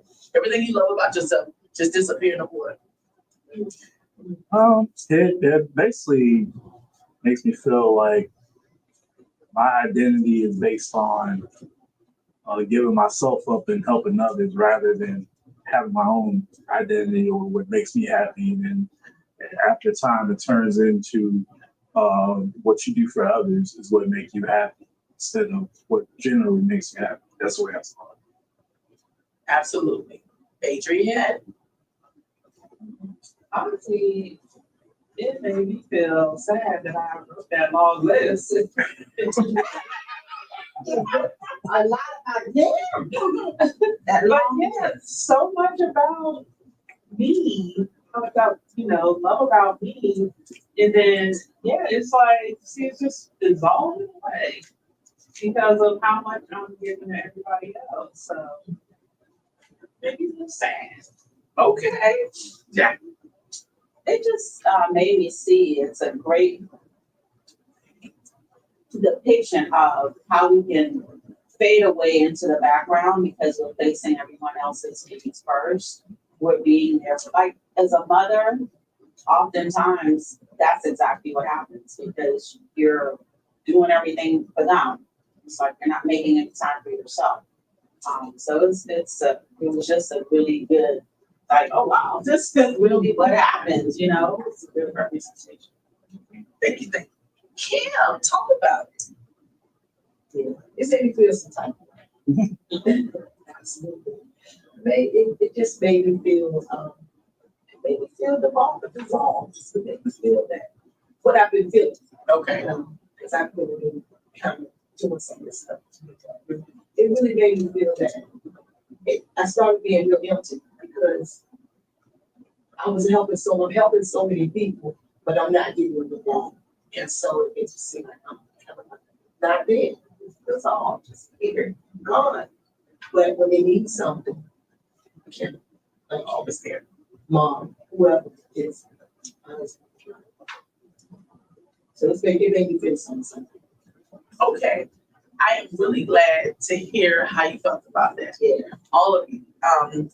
We're gonna do another roundtable real fast to just find out how you felt about the second one we did when it was all the things that's asked of you and put that in there. But I wanted to share with you when we were deciding on this experiment and to be able to have individuals to do it themselves, we were coming up with how we wanted to be received. And we were at Starbucks, but he didn't know. And we just saw these random two ladies. I mean, they was in the conversations too. They was having the conversations, right? Like something was going on, but when they were getting ready to leave, I said, Bonita, let's ask them. No, Bonita told me, she said, Keisha, ask them to do it. I was like, no, I don't want to do that. She was like, ask them, right? See that aggressiveness? Ask them. But I needed to because we were talking about it and they just happened to come and we were saying we needed somebody to try it. And I still got the video too. Two ladies. So we had them do it. And one young lady got so full.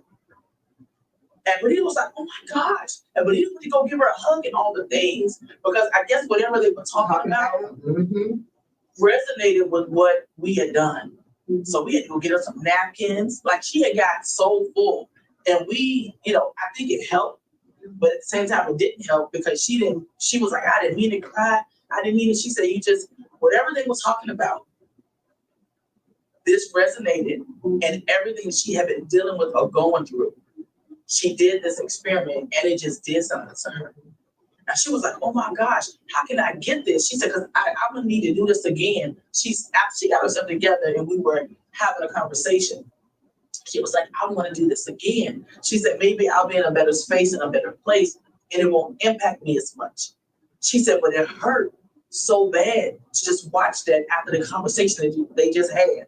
I was like, know what that conversation was because she didn't. And we have been playing around with it. So we didn't see that significance. But when we watched her and we talked to her, I said, wow.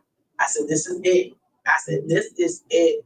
And when you have someone to watch themselves, everything I love about me, right? I love about me because I'm me. and you put it in here and you watch it disappear, that can be hurtful. That can really take away the confidence that you have because you show up for others, you get a bomb.com, and you do all the great things. And to see it all just disappear. But what I've been feeling was, in the past, Yes. it's like when I'm getting rewarded for something now, or like my business and different things are expanding for me, I'm not happy for it.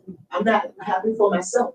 Why? Because I've emptied myself out and happy for everyone else. But when I get it, it's like, oh, okay, oh. And it's like, okay, And so I'm learning now to come back. So I really have emptied myself, apparently, emptied myself out a lot. Yes. That I'm not even excited about the wins. So when you leave here today, you're gonna have several items, right? Not just the one, because the goal is, because it's only a 3-hour event, is to walk away with at least one. Sounds like to me you're gonna have several when you walk out of here. Okay. So now I'm gonna start with you, Kim. After everything we wrote down about the people, the situations, the things that just takes from us, that just pulls from us, right? After you wrote those things down, you put it in the water and it dissolved. How did that make you feel? Again, it made me feel sad. When it made me feel sad. It made me feel like I'm feeling. Okay. It made me feel some type of way. Okay. I hope at the end I'll know that that's some kind of it. I'm not saying I'm not upset. I'm just still kind of numb, empty. Right, because we really need to refill that cup. Yes. Because when the cup is empty and you continue to pour, you have nothing, right? So you can't give much, but people still take it. Why? Because they can, and they still receive it, although you have nothing to give. Okay, Jason. I mean, like I said, it's like individual stats, or what's the word I'm looking for? Individual Contribution. Oh, well, yeah, of myself. And just like subject to what I do for others and not my own. And when I try to make them my own, they just go away. That part. Yeah. Check the leg. It just made me, it's insightful. I feel like my eyes are open a little bit more onto how our identity is so intertwined with the people and the responsibilities around us, and how that really is depleted. Absolutely. And yet, it made me feel It's like for that list, the people I put on that list are so important to me. My husband, my mother, my grandbaby, who I show up for almost like all the time. It made me feel like after hearing everything, actually, it made me feel like they're not less important to me because I prioritize me. It doesn't make me less of a wife. It doesn't make me a bad daughter all of a sudden, If they think that way of me, well, I'm gonna let them. That's right. For sure. That's right. But yeah, I think it might. Good. I'm glad to hear that. And you make a point that we're definitely going to touch on. Just because you prioritize you doesn't mean you have been hateful, mean, rude, or disrespectful to anybody else. Because you're still showing up for them, just in a different way, in a different capacity. And you're showing up for them in a sense of, I'm putting me first. Here's the boundaries in how I can show up for you. Here's the boundaries in how I can be there for you, right? I'm not just coming here to do all the things because I have to have something for me. In order for me to do that, I got to give you breaks. I got to pause on you for a little bit. But it doesn't mean I don't love you any less. It doesn't mean I don't want to be there for you. But you have got to respect me the way that I respect you. And you've got to be okay with that. And if you're not, then again, guess what? You don't have to be okay with it, but you're going to respect it and accept it. And when you show up out of love and kindness, you get more, you do more. I can do more for you. Then when I'm like, here we go again. All right, Kim, what you need? What you need now? Right?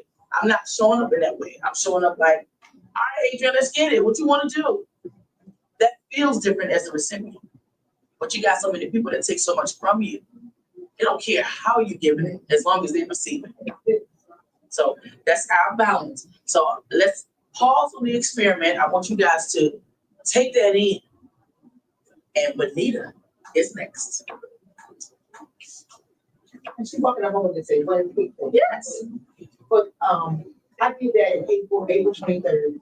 I did a situation came up, and I did a 30-day on my mother-in-law, on some of the family members. I did a 30-day. 30-day fast And I on.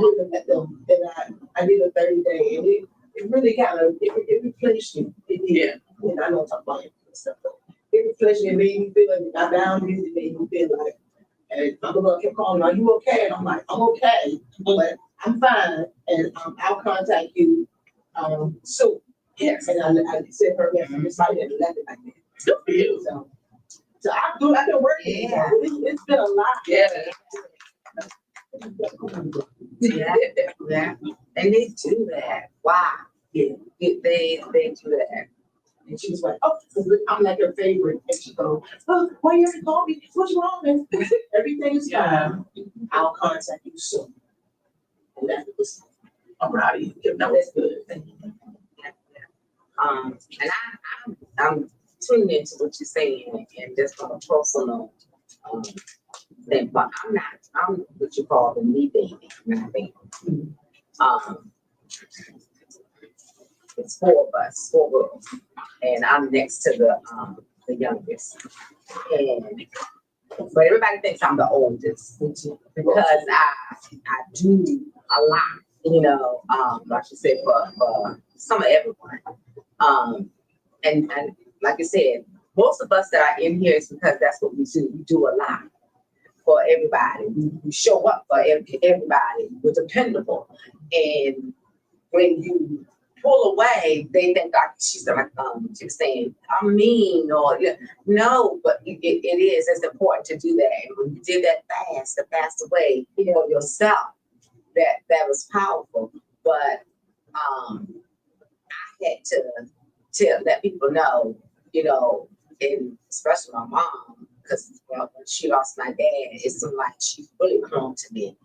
But I had to, I'm not your God. Because I felt like, you know, you come to me for everything, and I'm not your God. And I had to learn how to set boundaries and keep things straight for myself with dealing with people. And I call it ghosting, but because they start, it takes so much out of you, and they don't even realize how much they are really draining you. And it is, and it's hurting you. It makes you unhealthy, mentally and physically unhealthy. And they don't even realize that they causing that. My husband is an only child, and it's just him and his mother. And my mother-in-law, we don't have the best relationship. And I think she do some things intentionally, you know.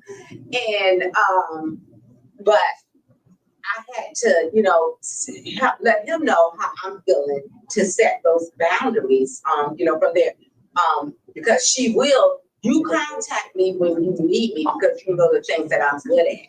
You know, I'm a strong, educated Black woman, and I, you know, really pride myself on making things happen. You know, that's the Black woman, you know, thing we do. We can make $1 out of 15 cents, Miss Mary Mack, and make things happen. And so, people see that gift and that talent in you, and they drain that from you. They drain that from you, and it becomes a distraction. It becomes heavy.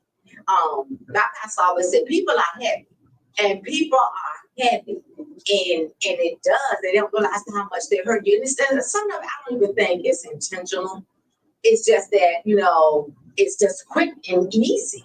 That who you are and the gifts and talents that you have that they need, and because you're that type of person, they end up taking advantage of you. So boundaries is another part of the Prioritize Me topics that she does in the sessions that she haven't even that she can touch on. I'm inside here. It's just like a little taster, what she actually does. But that whole portion really helped me out a lot with trying to prioritize me, because I found myself being pulled in many different ways, from family, work, kids, spouse, just everything. Life in general, volunteering for the things that I said I love, that I had to even take a break for because it was draining me so bad. Because I like being dependable. And I don't think everybody, and people know that, they know that you're going to show up and you're going to be dependable for everything. But that becomes so heavy, so heavy. One of the meditation techniques that I want to share with y'all and have us talk about, it is called focused attention, okay? And it's really called FAM, focused attention meditations, which is what it's known as. And what that actually does, what it's about is, it's about grounding yourself, getting rid of the distractions, and focusing in back on you, grounding yourself. Okay? So how do you do that? Examples of some things. Because I'm telling you, like I said, you wrote all those wonderful things down about who you are. How you see yourself, how you view yourself, and how you pour into others. You wrote all those wonderful things down. But people will take you outside of that. And what I mean by that, they can be that distraction that take you outside of that.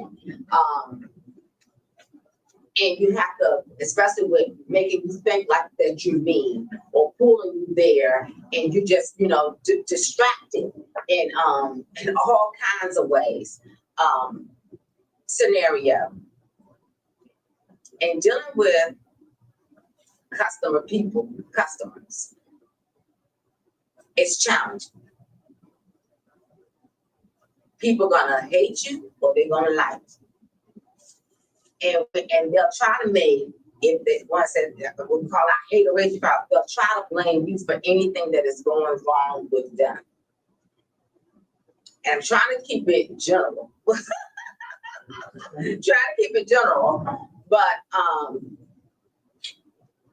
you're just trying to be kind and nice. And they take your kindness and your niceness for a weakness.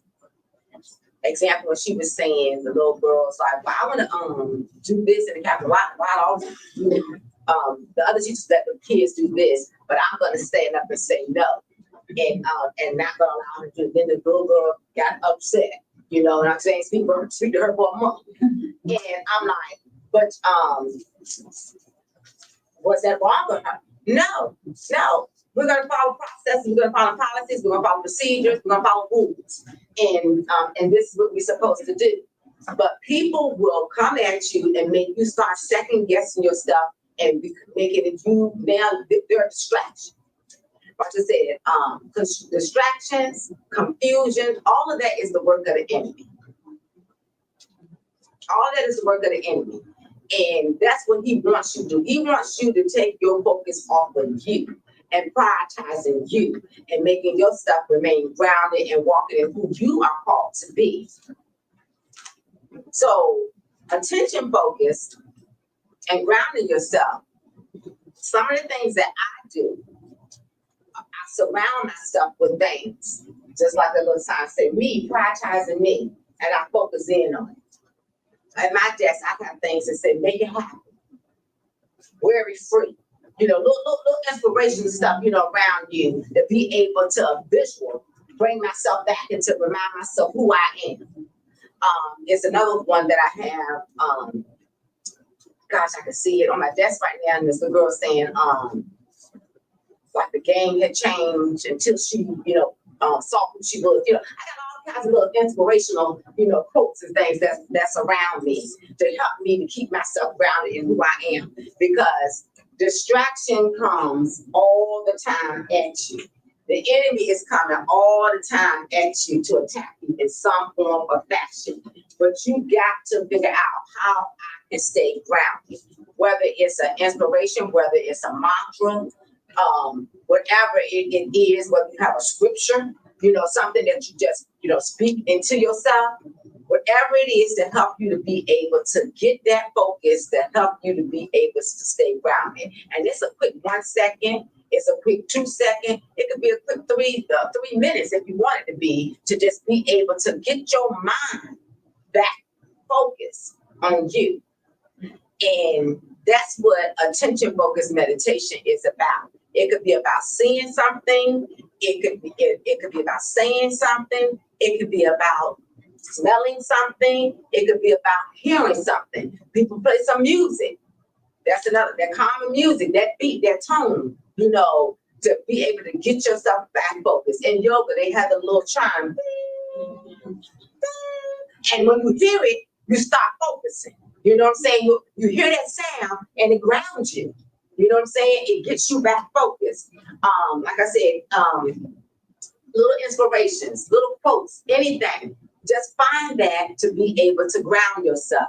So what I want us to do is to get focused. I want us to basically start breathing again. Okay? I want us to take some breaths. I want us to breathe in, expand the belly. Breathe out. Contract the belly. Breathe in, expand the belly. Breathe out. Contract the belly. Close your eyes. Stay focused. Breathe in. Breathe out. Breathe in.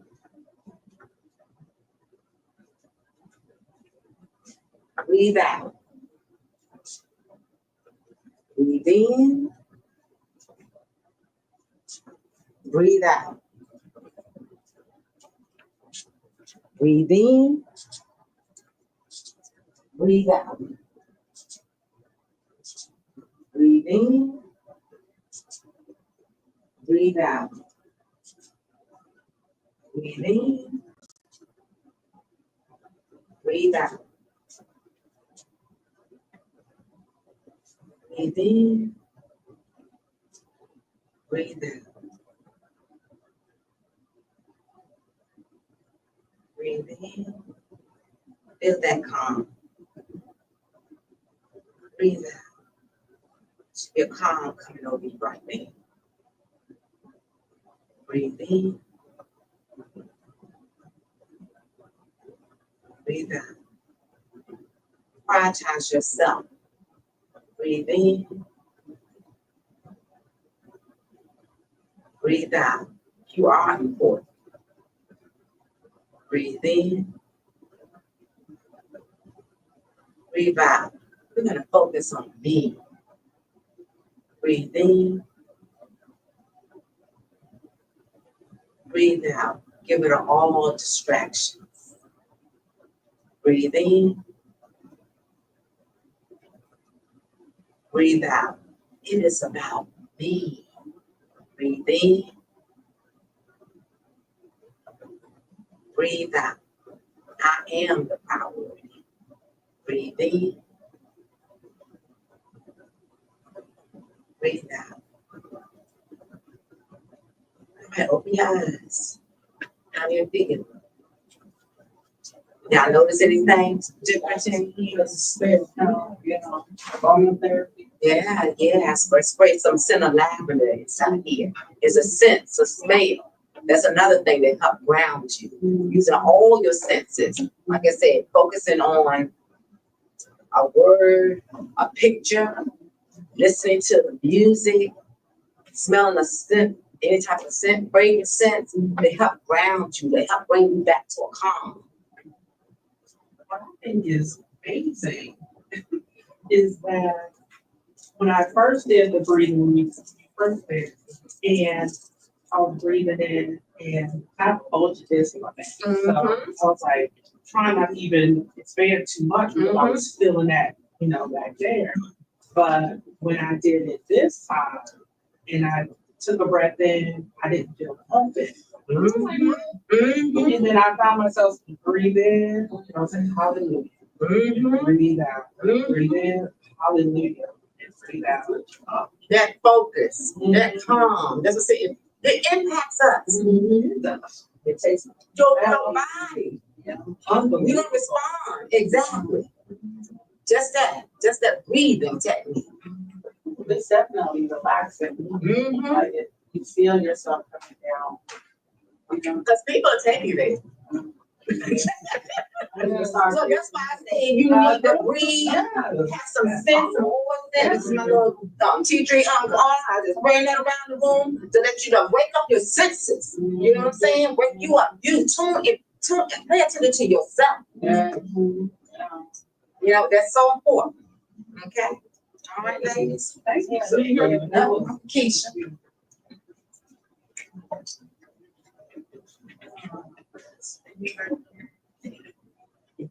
Little things so we can do. Yes, yes, yes. Wasn't that wonderful? Yes. ma'am. So before we move forward, just tell me, is there anything that you have from this event today that you would take away as your one takeaway? I mean, I know we still got some work to do. We still got a good 40 minutes. But has anybody identified at least one area where I need to set a boundary? One area where this, I got to work on this. One area where saying no is going to be extremely important, and you got to start doing it like yesterday. Does everybody have at least one area before we continue that you see that you may need to implement that? Or have identified, let me correct myself, identified at least one area where you need to set a boundary. Okay. I would say no. That area, I would say no. Just no. Just learn how to say no. And also I would implement yoga, more yoga, more that, because of course that helps with that. And my counsel would say, the anxiety, not my anxiety, but the, so that would help. So those two things, sure. Yeah, that breathing will help calm you down before you become quick draw McGraw. Okay. Yes. Yes. You have to sit and breathe. You gotta remember to do that. Yeah. Because sometimes being a quick draw McGraw, you act on that quick and you say yes to stuff you don't want to do. So That all kind of goes in intertwined. it does. If we can just slow down, we can breathe. And even think about when somebody asks us the question instead of just Right. go. That's what I was thinking while you think about it. You don't have to give an immediate response. Sometimes it's just saying, we think about it instead of letting them talk you into it. Yes. Right? Yeah. Okay, let's pause here and just give me some time. You think about it, commit to it, and then I'll get back to you. That's something I have to, because I'll volunteer myself. I'll be like, I can do this. Oh, that sounds good. And then I'm like, oh my God, I'm so tired. Yeah. Oh my God, girl, I Why can't did see I it. say Oh God, I gotta print out stuff. Yeah, stop people pleasing. Stop, worrying about if people like you. That's a big thing in my life. Especially not having family in this area and stuff, I try to make connections. I try to be like, okay, let me do that because, maybe, we can be friends or maybe, God should. The right people will come to us. Right, And and you feel that bad energy too when that's so important. and So we try to help them. it's not work, even that's work, like I don't really care about those people so much, but I still don't want to be disliked, you know? Right. But it's like, so I need to let that go. Okay, so it's help. It's help. Sure, I can. I wanna like work on setting boundaries with my children. Because keep in mind, they're not children. They're grown. Right. They are grown. And they call me, it's almost daily. And I have, well, three of the main ones. My other Darchies is the best. But, yeah, she is. You know, they just call me all the time. And then, like, with my oldest son, who's almost 30, he will call, Mom, you know, I'm a little late on my rent. I need $300. And then 2 days later, my 16-year-old showed me his Instagram when he got new shoes. Yep. Yeah. I find myself mad at me. Yeah. You know what I'm saying? Because you pay for the shoes. Yeah. Or you pay for the rent and he used the rent money and pay for the shoes. Yeah. So indirectly, you still pay for the shoes. Exactly. So yeah, I find it doing, you know, stuff like that Yeah. where, you know, I pay this car insurance and then you out to dinner, you know, the next day. I'm like, They use us. yeah. So I need to really start to work on my boundaries with my kids because if I said no, it will make them have to actually take care of yourself. Yes. You know what I mean? They're gonna be accountable for their actions. And your kids, just anybody in our life who is coming to us consistently asking for those things, and we're like, I've gotta put the brakes on that. And somehow, some way, I've gotta put the brakes on it. When you see that, then you have to do just that. You have to put the brakes on it. And they will become accountable. They will find a way. I can promise you that they will find a way. And I'm gonna give you an example. So, not that they found a way. Or they'll fail and they'll learn from that. That's it. Because it's a learning process. Yes. So for two of my 6 brothers who were Anita, the door. 2 of my brothers, I have 6. 2 of my 6 brothers. Well, 3 of them have been incarcerated, but 1 was just like in jail, and 2 were in prison. And so while they were in prison, they were there for a while, like a long while. And I used to feel so obligated, and so I just always felt like I had to show up, I had to give, I had to do, I had to send them money, I had to go through the business. I just always felt obligated to do all the things. And you know, life be life, and you realize, wait a minute, I don't have to do that. And so instead of sending them money all the time, I started making them pay for their money.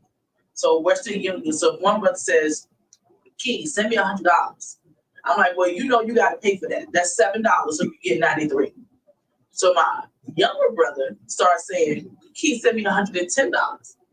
So he can clear $100. It ends up clearing $103, but he clears $100, and the other brother was just like, well, whatever, I can send you that 70. I mean, you out there, and I'm in here, and I mean, if I was out there, I could be working. Well, if you was out here and you was working, you wouldn't be where you at. Okay, let's keep it clear. One thing I am is honest with my brothers. Love all 6 of them dearly with everything in me. I love my brothers, but they will tell you, I am the oldest, the only girl. And I keep it a band with all of them. They're boys. They ain't like little prissy girls. They are boys. So you can't be holding their hand and doing all the things you would do with a girl. No. They are boys, and I treat them as such. And so my brothers had to come to the realization that, yes, my sister shows up for me, but she got boundaries now. She ain't just showing up because I say so. She's not just giving me just because I want to. Right? We had to set those boundaries. We had to put those in place. No, it wasn't easy. And when I first started saying no or started creating boundaries with how I was sending the money, my feelings would get hurt. I was like, oh my God, he gonna be upset. He gonna be mad. And then when you look at shows on TV, like, oh my gosh, you got to have all the money in the world, because if you don't know what's gonna happen, right? And most of those prison shows are not true to life. Not in all the instances. Some of them, yes, but all the crazy stuff. I don't know if y'all used to watch Oz, because Oz used to be on one. Ours was a different type of show. And Mr. Adebisi, but he ran the prison. He was so impactful. Wait, is that statement?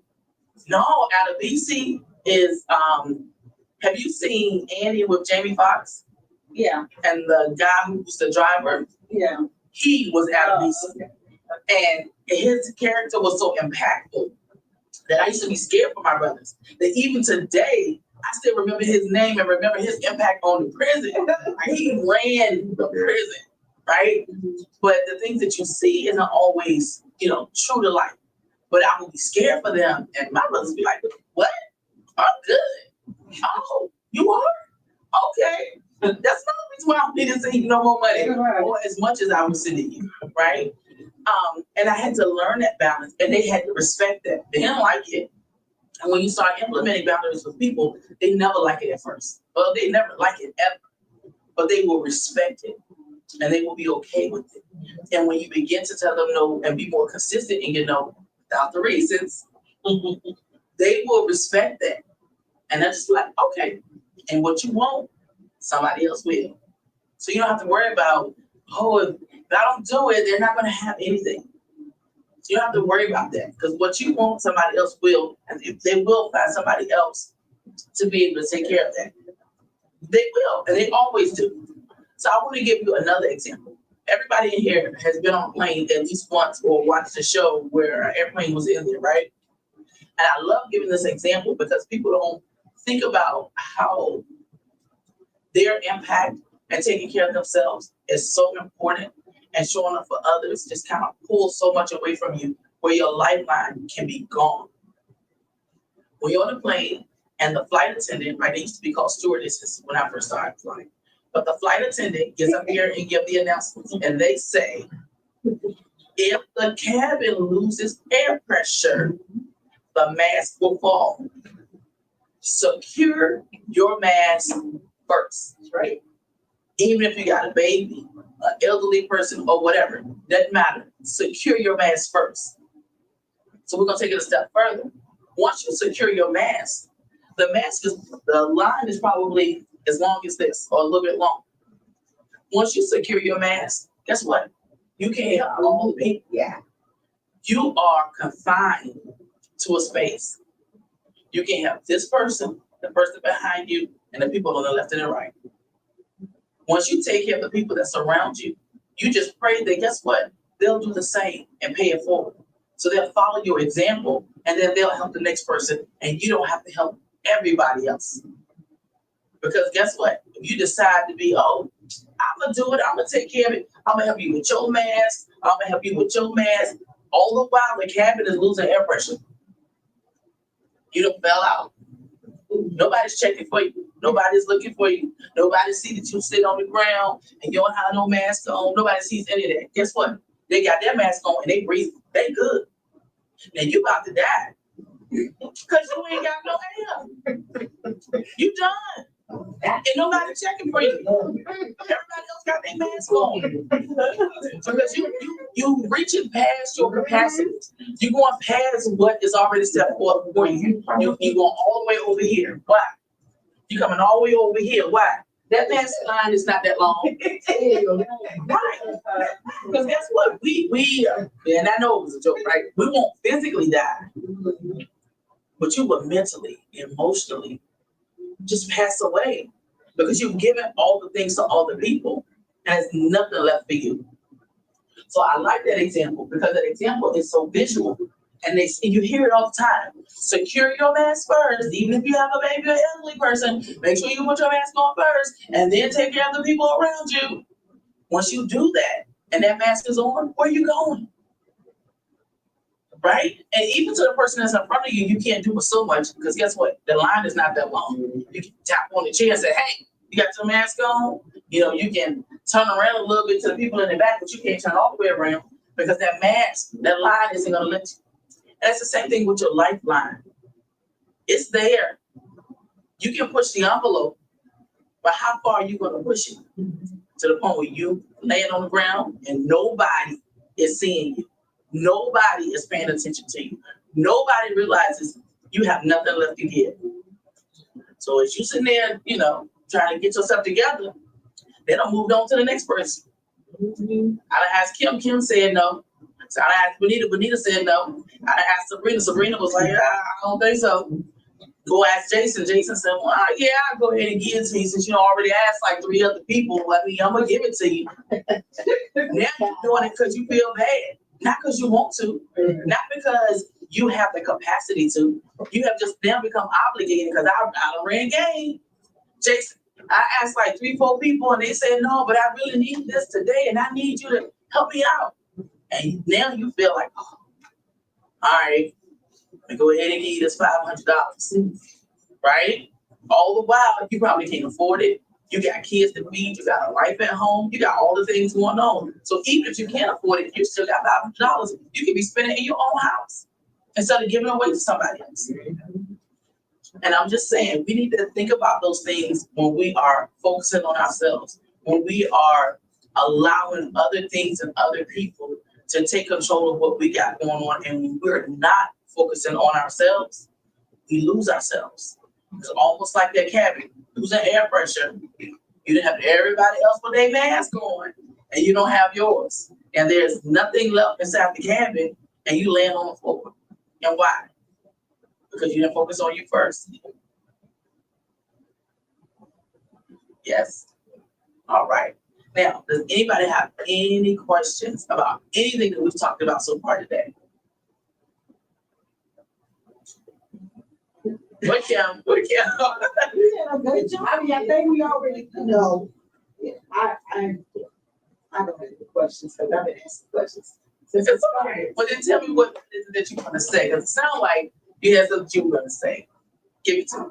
I'm just gonna talk to first. It's a lot of people just say it. I just think it's very insightful. It has helped me to, even though I've been working towards this, it really has opened me up a lot more to, to take great care of me. Yes. And then when she mentioned, Adrian, she mentioned about her son, and it took me to my daughter. And I've been getting her and her husband money some years ago for my grandson. And she was 140. Yeah. And I haven't got the money back. But they have traveled, they have done so many things. You see her? Yeah, I haven't gave them the money back. I had to give some forgiveness, but I had learned. I said, I'm not volunteering anymore. I'm gonna have to find a way. That's And right. so they have found a way. It's been about a year or so, and I just pump the brakes. You and your husband have to get a second job, you're gonna do something. Yes. But if it's something serious, and if I have it, I'm gonna help. But after that, I'm not volunteering stuff that y'all not supposed to do. But you did do that, you that influence money. Yeah, that's great. Oh, Yes, too. Yeah. yes. Oh, yeah. This is Virginia Beach. Oh, that's let me come with you, please. So y'all get paid more than we do. I think That's so. another subject. Well, Chesapeake, the teachers, Chesapeake, I know Chesapeake does. I think y'all do too. Well, come on over. We need some good people. Oh my God. I live like 5 minutes away from my house. So we want to wait. Right there, because I know I like it. Right by the house. Yeah. The only problem is I see them all the time. I'm like, I'm into them. So before we wrap up, I just want to hear your takeaway of what it is that you have identified today. Just give me one that you have identified today, or maybe you've already known and today just kind of solidified it, of one situation, or just identify something where you know, I got to work on this and set a boundary. I've got to work on this and I got to work on saying no. I've got to work on this and I got to work on my ready response. Just give me one, Adrian.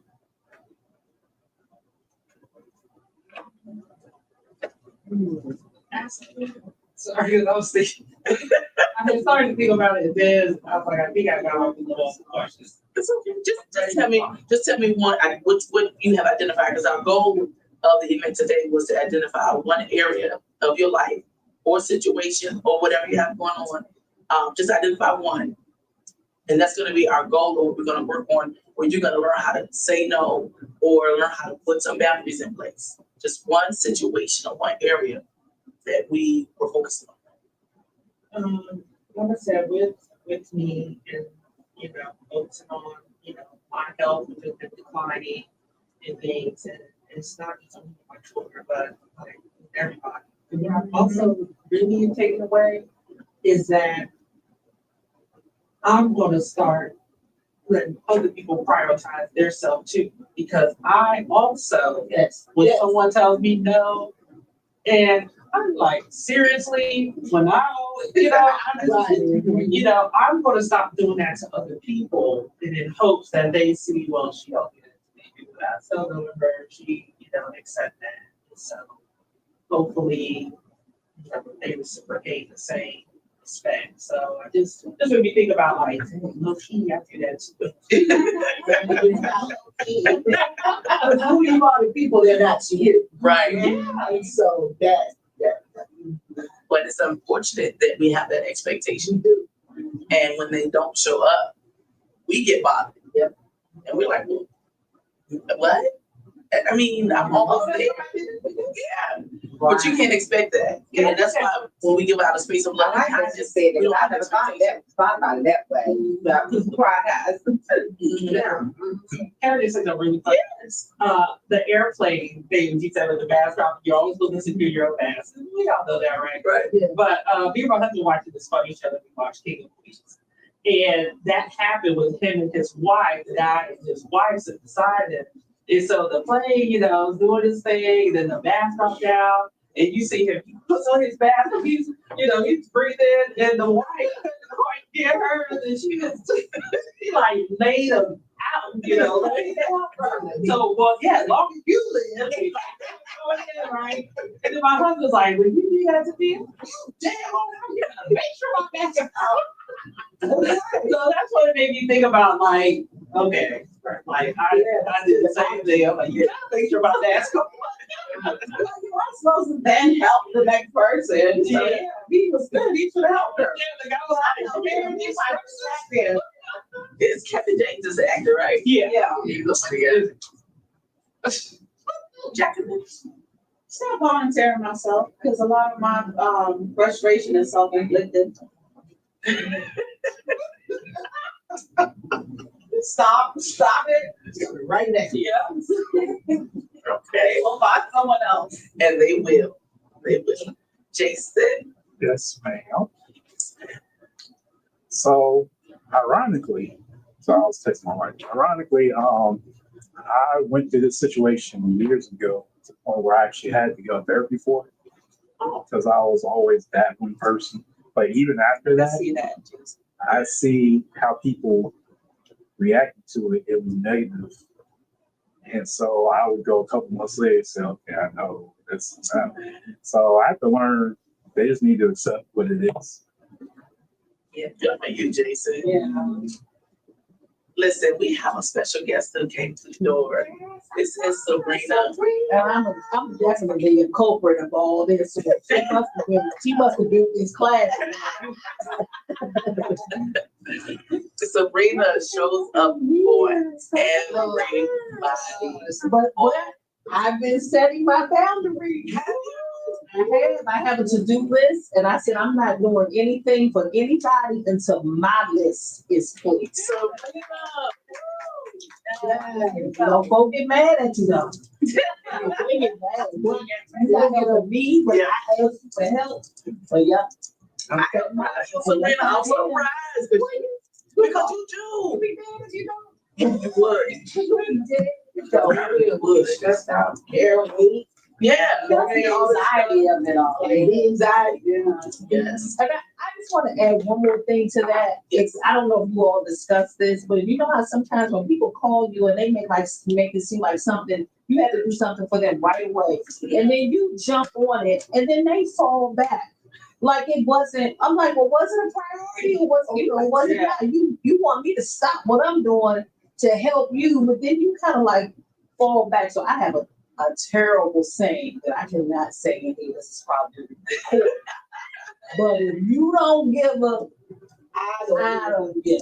Right.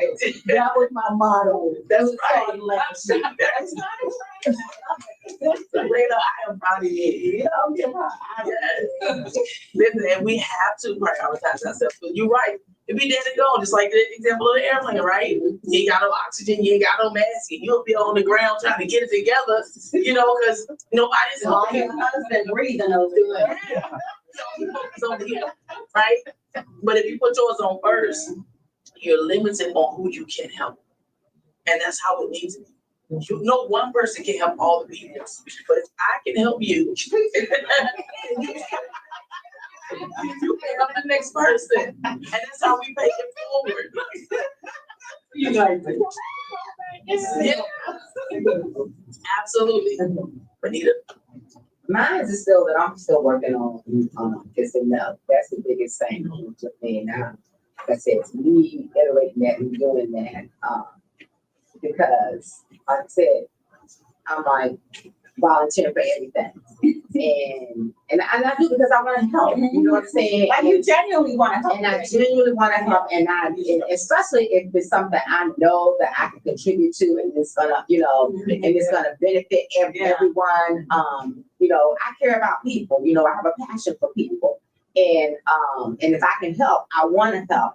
But they abuse you, like she said. Some of them they get, you know. What I the priority. I end up doing this and check it out. Prime example. I flew Christmas thing. Oh, you're an HR too? No, she not. We on the same floor. We on the same floor. She's doing support. We like to have the they handle the children and we handle the paperwork. Exactly. So that's policy for the ninth floor. And I ended up being drafted with decorating the whole ninth floor for the holiday. And because I love decorating, you know, and I could like I said. But I said, make $1 out of 15 cents and, you know, use anything and refurbish it and, you know, whatever. I love decorating. And to me, I got taken advantage of with that by using my gift. And I ended up being a big,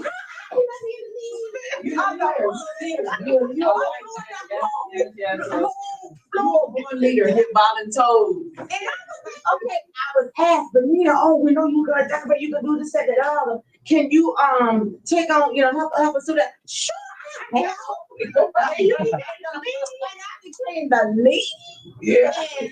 And you know, and I was like, oh my God, I was like, how did that happen? But the person who was the leader wrote down a leg and dropped down. You know what I'm saying? And come to me, ask me, we did this, and we didn't you want to come and work and but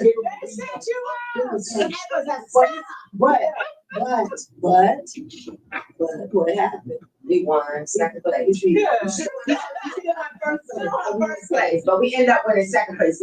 Bottoms down, everybody said you should have had first place. But the disqualification what they used for us was not even some BS. But yeah. You're resentful. You're a resentful after that. Because I said it won't happen next year. You know, it won't get me into the game. Make sure. We can win next year. You know that you talk no. I had to remind her, Kim, remember you said You're not gonna do it. You're not gonna do it, and it is because you want to do it. And I'm about, you know, giving my best. Once I'm in, I'm all in. No, you're gonna go all in. I'm gonna do it all in. I don't half step on anything. Right. And they know that people, you know, they take advantage of, oh, it's gonna be good. Yeah, let her do it. But you was doing it. How did it be me? Yeah, so learning how to say no, yes. You know, it's still not. Yeah, because then you'd be mad, but you're like, well, I really didn't have to do it, right? But now I'm committed to doing it. Yeah. I don't want to look bad. Yeah, I don't want to look bad. In the end, even though it was done like that, it's still for the good. And we did win. We did. Y'all win some money. Pat yourself on the back. Y'all win some money? Gift card in the trophy. That's all. Since we are getting ready to wrap up, both of you got here together at the same time. Yes. Turn around.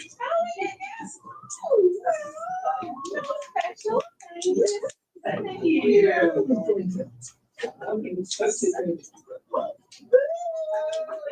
Congratulations. Thank you. Thank you. Yes, and this is- Oh, nice. He prioritizing me. Thank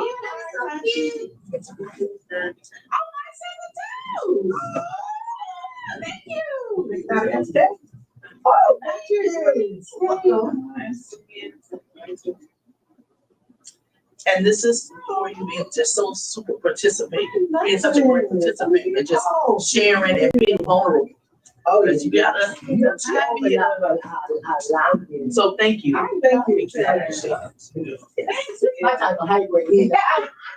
Anything has to do with trying to learn and grow, Yeah. get information, and just wanna expand. That's me. I wanna continue to do that. Anytime you having something out there. Thank you. Thank you. Yes. So if we don't have any questions, I don't wanna hold you. I know everybody has some stuff going on today. But I wanna thank you for coming out. We're gonna have another one in August. So I'll be sure to let you know it's gonna be in the same space, same place. But absolutely registration is required so that we could accommodate for the seats. You know, several people who were supposed to come, you know, about 4 or 5 of them. They got another text in the middle of it to say, hey, I'm still in traffic, coming from North Carolina. So about 5 people did, but they did reach out. So I'm greatly appreciative that you communicated to say that you could. So, Wanna get a picture of you? right. You should get everyone behind you. Yeah. We are. I'm waiting for everybody to make sure they're good, and then we're gonna get it so we can get the thank you. That one been there if you want. Well, yeah, sure can. I mean, that's your thank you. That's. Yeah. You can kill it, IB. Ready? Thank you. This is great. I'm so glad. That's why. It was already-